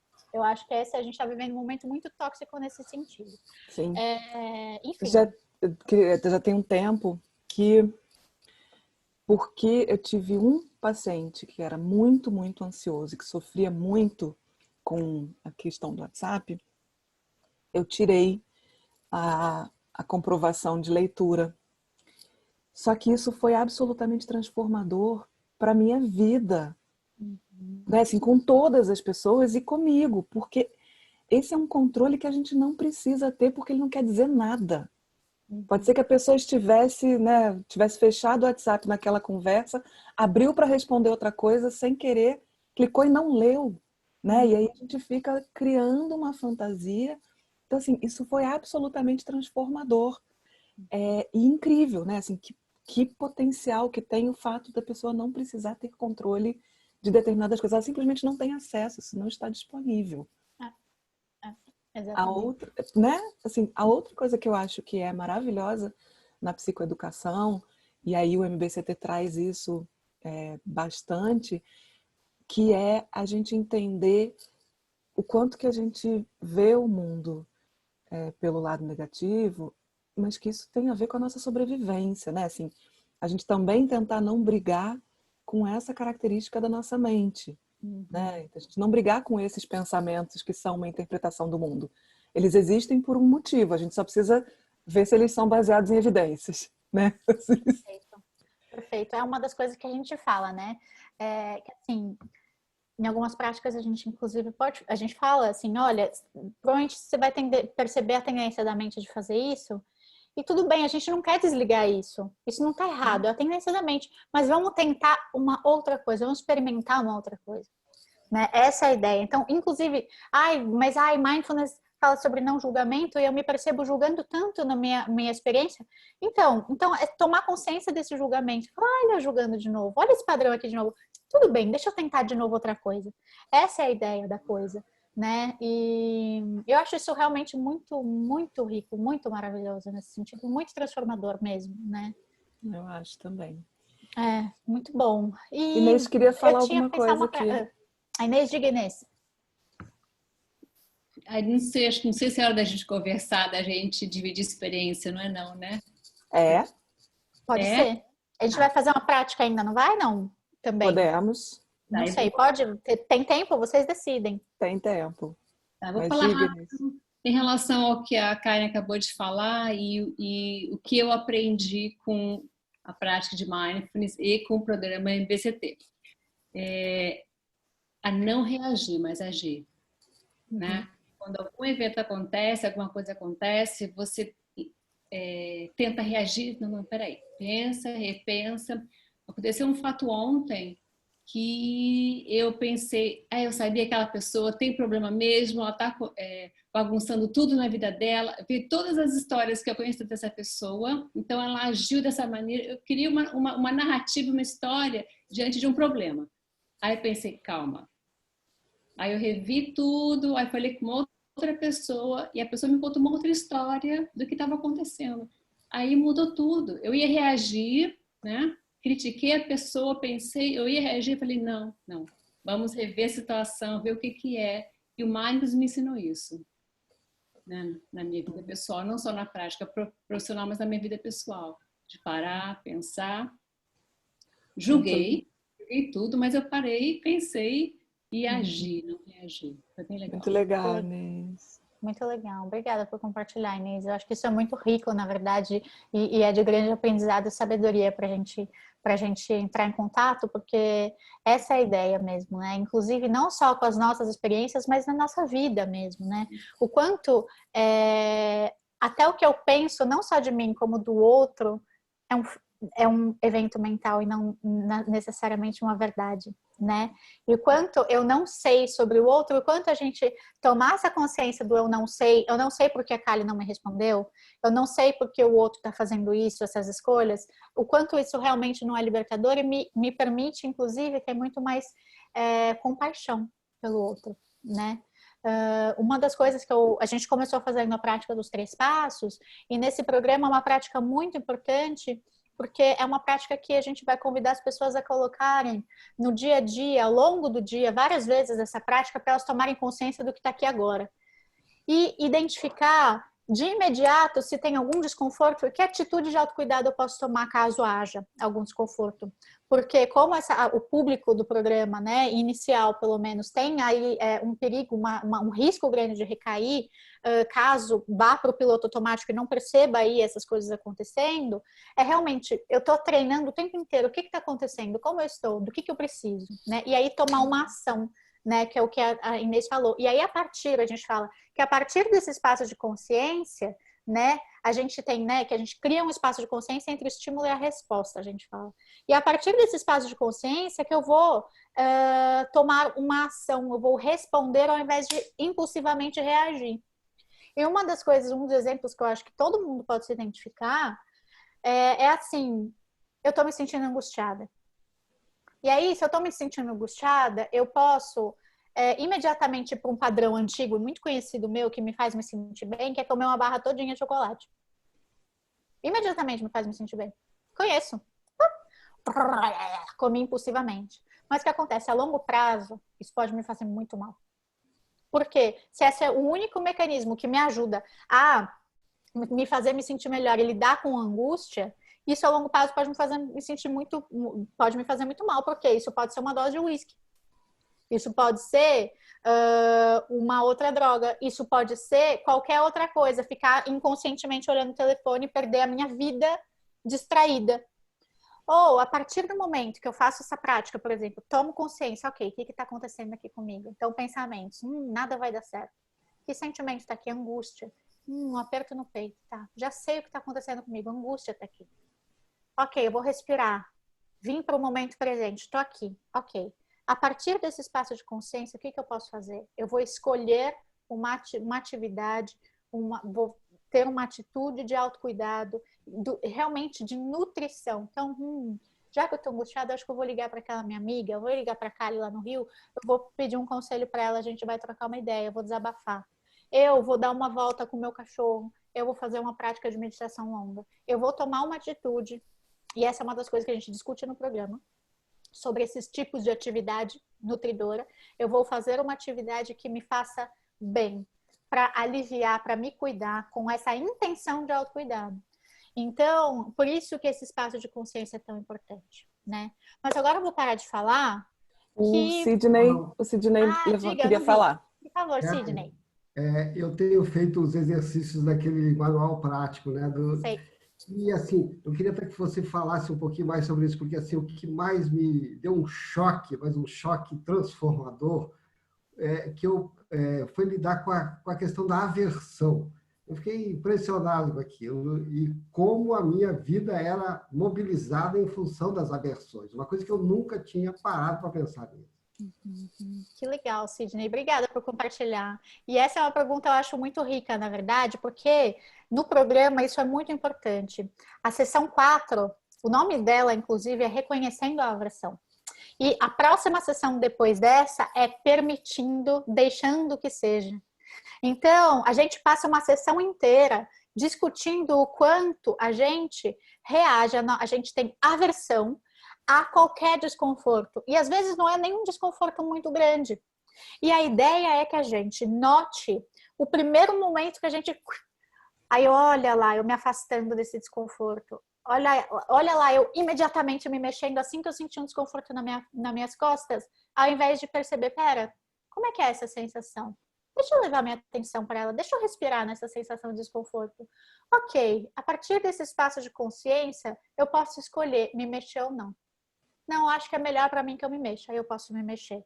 Esse é um exemplo muito pequeno de algo que a gente vive na nossa vida, né? E o quanto realmente a aversão é algo essencial no programa, porque é uma das coisas que nos leva para esse lugar do piloto automático. Por isso que a gente leva tanto, a gente cuida tanto disso no programa, que é uma das coisas, né, que nos afasta aí desse espaço de tomar o desconforto na mão e cuidar dele com essa atenção acolhedora. Não pude deixar de me lembrar de novo da gente fazendo o primeiro módulo e os mosquitos e moscas, a gente fazendo num lugar lindo ao ar livre e muito mosquito em volta da gente e a gente decidindo se a gente espantava, se cobria ou se a gente ficava ali com a aversão. A natureza ajudou muito a gente.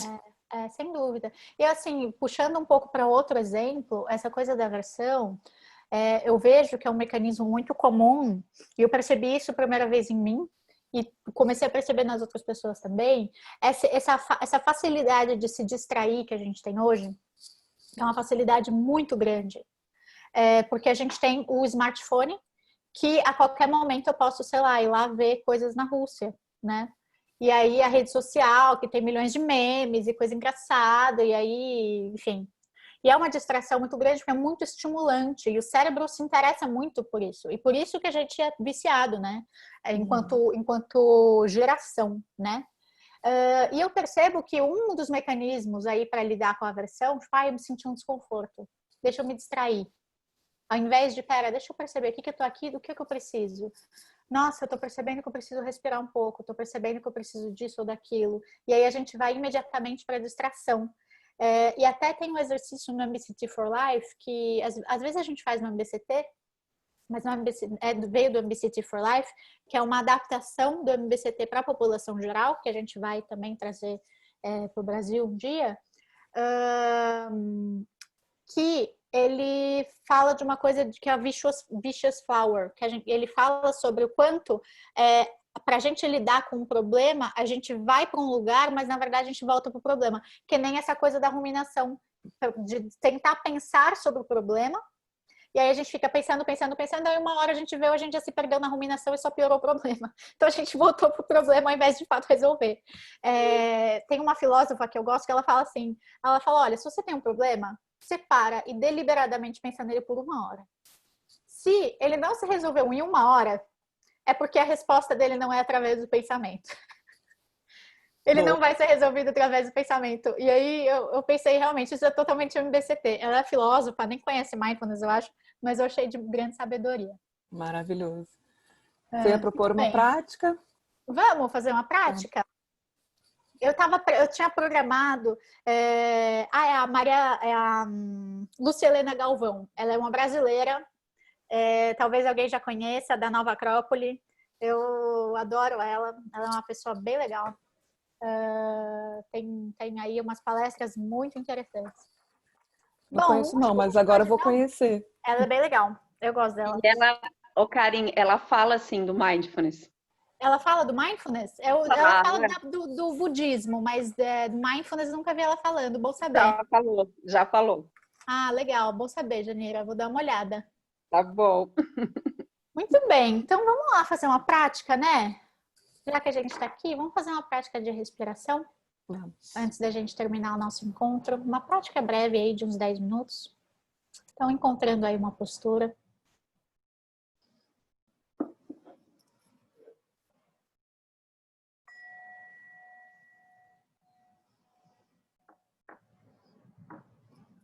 Então, só fazendo um ajuste na postura. Tomando aí um tempo para se colocar numa posição que seja estável, que seja ereta, confortável e que seja também segura para o seu corpo, que atenda às necessidades dele nesse momento. Então, realmente tomando um tempo para investigar qual é essa postura. Levando a atenção ao corpo aí, se colocando nessa posição. A coluna ereta, os pés bem apoiados no chão ou, se estiver de pernas cruzadas, com a base bem estável. As mãos podem estar no colo, a cabeça numa posição neutra. E se quiser, deixando os olhos fechados ou semiabertos, como for melhor para você nesse momento. Realmente, como um especialista da própria experiência, decidindo o que é o melhor para você.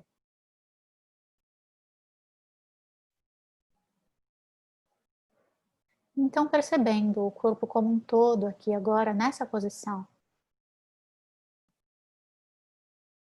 Percebendo os pontos de apoio na superfície. E da melhor forma possível, confiando nesse apoio, nessa superfície, permitindo que o corpo se estabilize aí.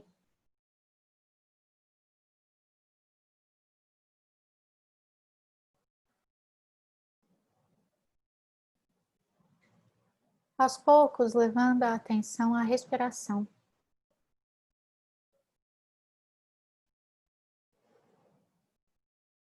Percebendo a respiração acontecendo na região do nariz.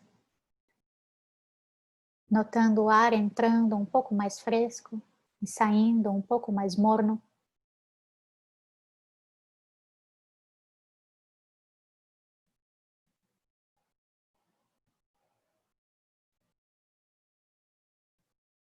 Percebendo também a respiração acontecendo na garganta, com o ar passando por ela.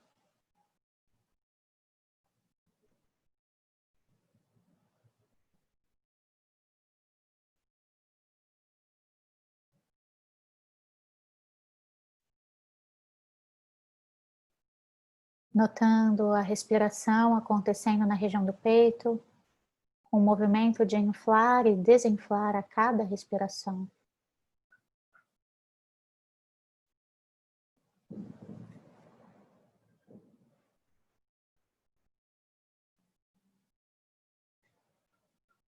E notando ainda a respiração acontecendo na região do abdômen, com o movimento de subida com a inspiração e descida com a expiração.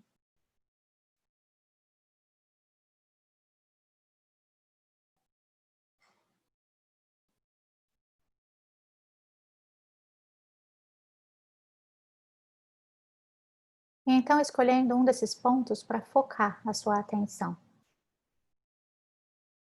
Escolhendo o ponto onde a respiração se apresenta de forma mais nítida, mais vívida. Onde for mais fácil sentir a respiração.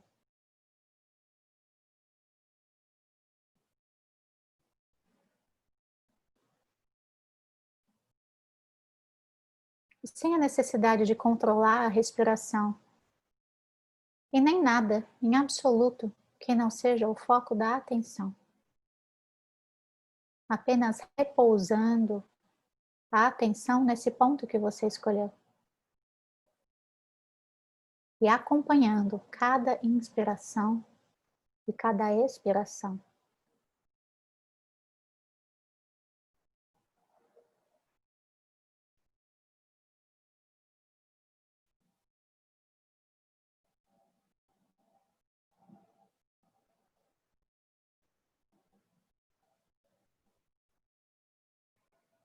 Inspirando e expirando.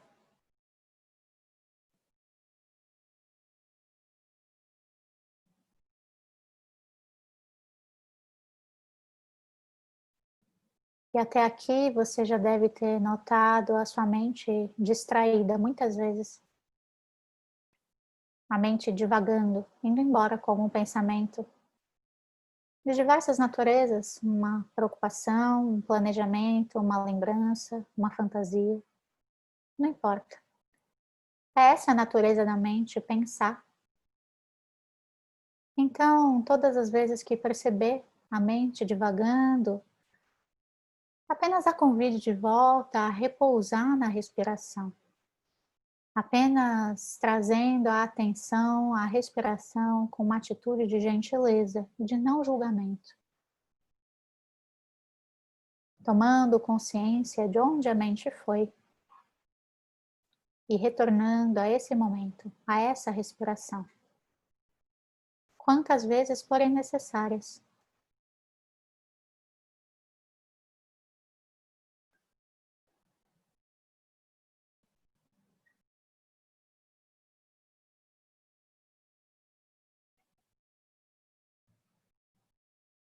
Não há um limite de vezes para as divagações da mente. Às vezes ela se distrai só por alguns segundos, às vezes por vários minutos. E todas as vezes que perceber, apenas retornando às sensações da respiração.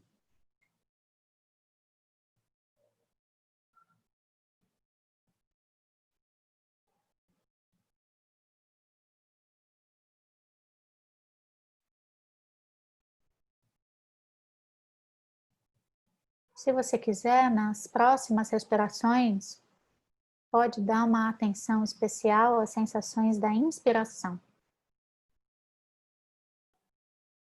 Então, notando em mais detalhes as sensações do começo, do meio e do fim da inspiração.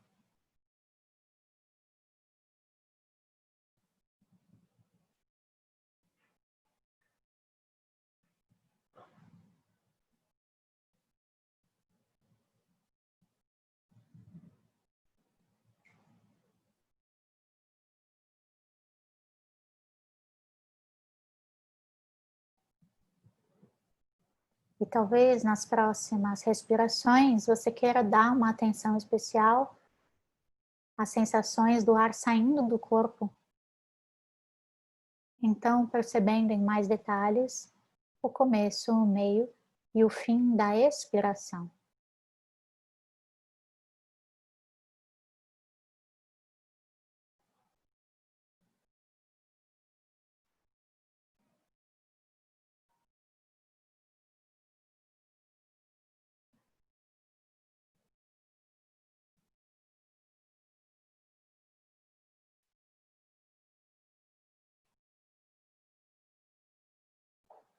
Então, notando o ciclo completo da respiração. A inspiração, uma pequena pausa. A expiração e uma nova pequena pausa.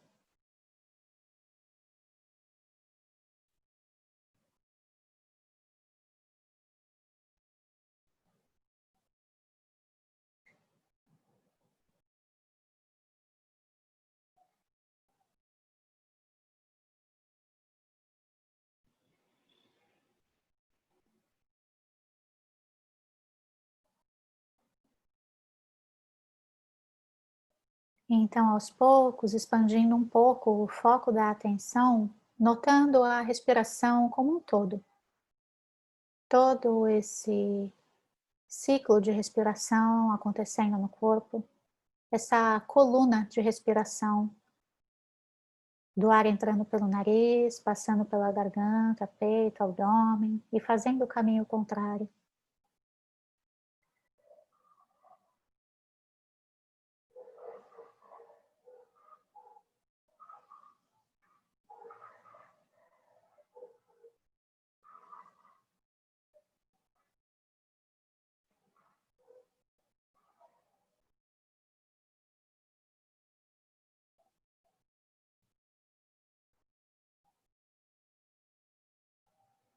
Nenhum lugar onde ir, nada a fazer, nada a alcançar. Apenas aqui, respirando, sendo.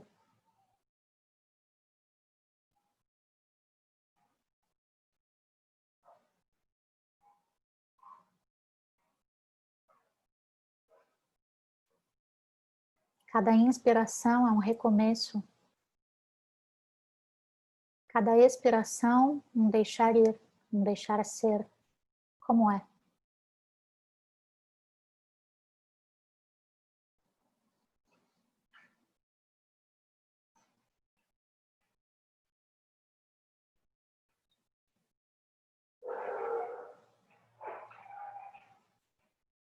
Aos poucos, expandindo ainda mais o foco da atenção, notando não só a respiração, mas agora incluindo o corpo como um todo, sentado aqui, respirando.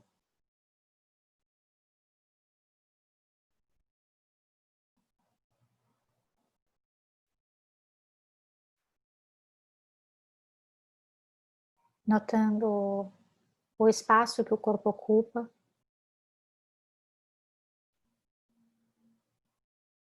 Os pontos de apoio do corpo.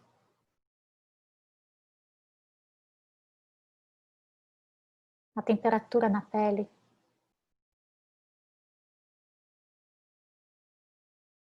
O toque das roupas.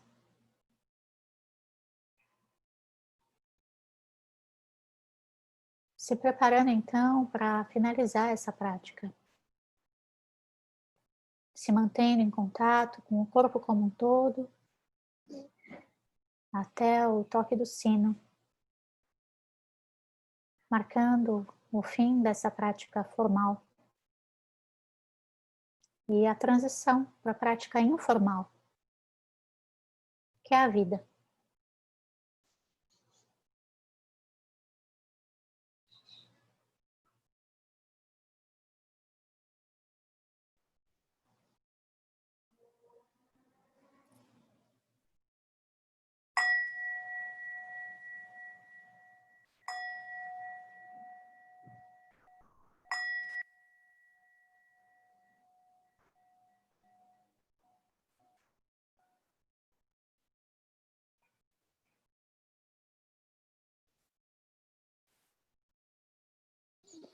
Muito bem. A gente tem alguns minutos, Kali, como a gente dá tempo de fazer um inquiry breve, ou a gente finaliza. Alguém gostaria de compartilhar o que percebeu dessa prática que a gente acabou de fazer? Está aberto se alguém quiser comentar.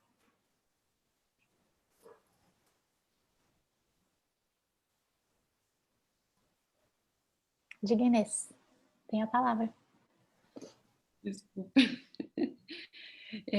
Uma coisa que eu tenho notado recentemente, como eu tenho feito realmente todo dia, né, nessa época de quarentena, é impressionante que na hora que você, né, que o instrutor fala onde estão seus pensamentos, se você percebeu a mente divagando, aí eu falo, acabei de divagar, eu estava bem até então.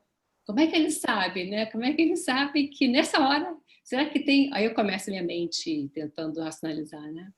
Será que tem assim um tempo mesmo que a mente começa devagar? Aí vem e dá essa, não instrução, né? Mas essa ideia, né? Entendeu? Entendi. Ok. E aí, quando você percebeu esse pensamento sobre a experiência, né? O que você notou mais nessa experiência? Notou mais algum aspecto dela? Como é bom, eu gosto de ouvir você. Eu gosto de te ouvir guiando. E foi tudo bom, foi tudo gostoso. Foi muito bom. Ok. Muito obrigada por compartilhar, Inês. Obrigada. Muito bem. Curioso essa coisa da divagação, né? Parece que às vezes o instrutor sabe que eu estou divagando, porque eu estou divagando tantas vezes que em alguma vez ele acerta, sabe? Isso acontece. Não sei se vocês percebem isso na prática de vocês às vezes, mas às vezes acontece muito comigo. O Bruno está aqui falando que ele ficou triste na hora que acabou. E eu tive essa sensação também, né? Assim, peguei minha mente divagando várias vezes, mas inclusive em algum momento pensando no tempo, obviamente. Eu estava preocupada com isso. Mas também. na hora que você começou a falar que vai, acaba falando, não, peraí, deixa eu ficar aqui mais um pouquinho. Né? Assim, isso é uma coisa que acontece. E aí quando você ouve o sino, apesar de ser um som maravilhoso, né? Assim, muito que eu adoro, ele traz o final. E aí você fala, poxa. É o final, mas ao mesmo tempo a transição, né? Uma vez eu tive a grande oportunidade de fazer um retiro curto com o John Kabat-Zinn. E ele falou uma coisa que eu nunca esqueci, que me marcou demais. Eu também, não vou mentir, eu também tô triste, tá, gente? Pra falar a verdade. Foi muito agradável a nossa manhã. Assim, me chama para falar de outras coisas, sabe? Eu vou vir, na verdade. Já quero te chamar para as neurociências. Não, mas não, na verdade, eu acho que eu vou começar a vir, nem precisa, porque aí eu não tenho a pressão de falar nada. Aí eu, na verdade, só vou começar a participar enquanto participante, entendeu? Eu acho que é uma ideia melhor. Mas, enfim, o que o Kabat-Zinn falou nesse retiro uma vez foi que, assim, ele não dá intervalo, né? Impressionante o quanto tempo ele fica direto. E aí ele fala, eu não dou intervalo. E se você quiser levantar e comer, você levanta e come. Se você quiser levantar e ir no banheiro, você vai. Mas vai com consciência, porque aí você não vai ter perdido nada. E aí eu falei, lindeza. Não é que ele tinha toda a razão? E aí, se você for no banheiro com consciência, você vai continuar presente e você não vai ter perdido nada. E essa é a ideia, né? Então, que a gente faça realmente, né? A gente continue com consciência. Depois dessa nossa prática e desse nosso encontro, a gente continue presente. E aí a gente não vai ter perdido nada, né? Muito, muito legal. Incrível, Karen. Muito obrigada. Obrigada, gente. Eu não tenho como agradecer. Foi um prazer, de verdade. Foi muito gostoso passar essa manhã com vocês. Queria pedir para a gente tirar uma foto. Então, Sim. quem quiser abrir a câmera, se preparar. Calma aí, Berenice. Vou aguardar. Peraí, deixa eu arrumar o cabelo, né? Peraí, tá com o microfone desligado. Ok. Pronto. É que ela ficou de falar sobre as formações. Eu fiquei mesmo. Alguém quer? Dá tempo, um minutinho para falar sobre isso? Dá tempo, claro. Tá bom. Se arrumam. Tem que ir, gente. Vai se arrumar, gente. Eu vou pegar o papel para anotar. Então, peraí, só um minutinho. Então, deixa a gente tirar a foto primeiro para poder pegar a Inês. Ok. Vamos lá. Quem quiser abrir. 1, 2, 3. Celinha. Tô vendo que a Célia vai abrir a câmera, não? Célia. A Janira, está ao contrário aí, viu? Foi. Não estou conseguindo. Já abriu, Célia. A gente já te vendo. Vem aqui. Chega aqui mais pertinho e dá um sorriso. Pronto. Obrigada, gente. Depois você me manda. Obrigada, Inês. Adorei te ver. Amém. Beijos. Tchau. Beijo. Tchau. Bom, pessoal, é o seguinte, houve mudanças, né? A ideia é que a gente fizesse a formação presencial, mas óbvio que não vai acontecer.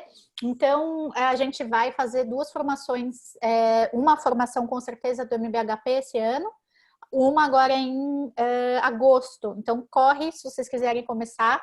Agora, em agosto, vão acontecer 2 módulos, que é o básico, para quem está começando, e o avançado, para quem já está fazendo a formação. Em setembro, a gente vai fazer o intermediário, e vai ser online.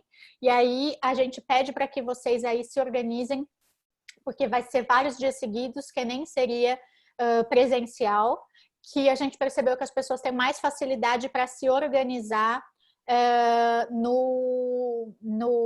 na vida delas, né? Porque tem muita gente trabalhando ainda em casa e tal. A gente vai ter mais uma formação do MBCT esse ano, que vai ser no fim do ano, muito provavelmente online, tá? O MBHP, ele tem alguns pré-requisitos, todas as formações.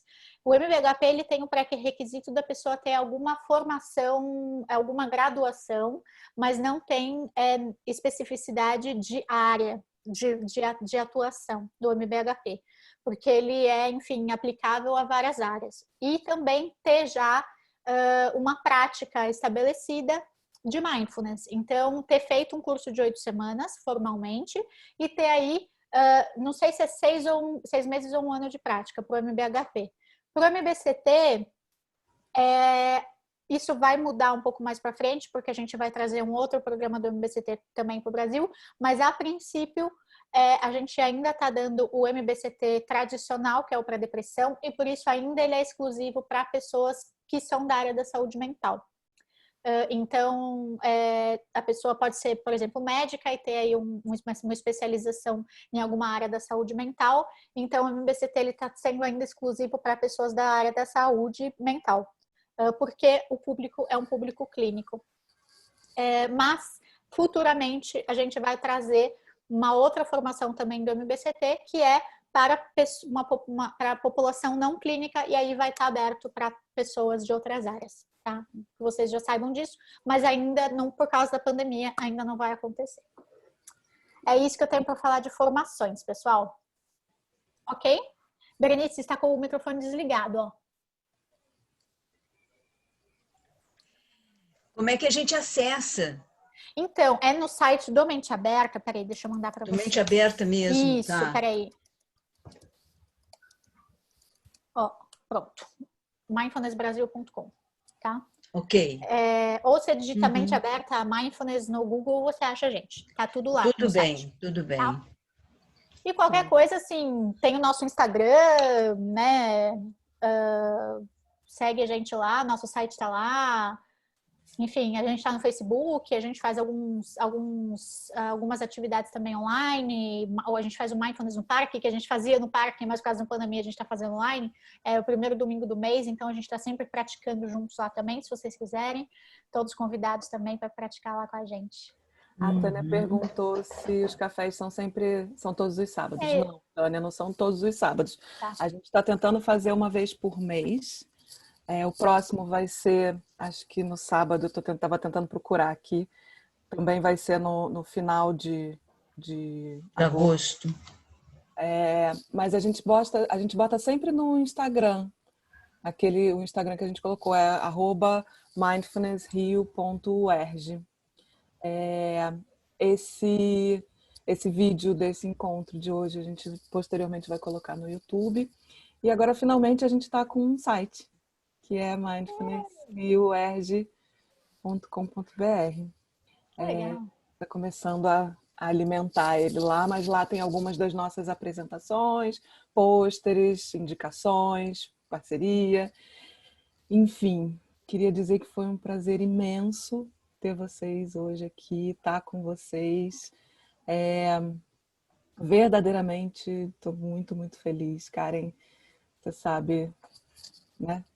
Louca para a gente ter uma vacina logo, para a gente poder te levar para aglomerar aqui no Rio. Por favor. A gente sabe aglomerar.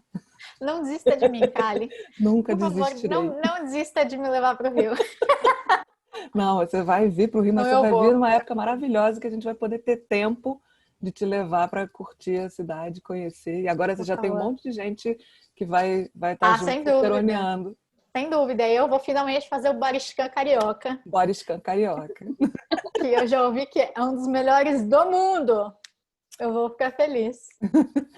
Um beijo, gente. Beijo, muito obrigada, gente. Obrigada. Bom final de Obrigada, semana. Karen. Eu que agradeço. Se cuidem.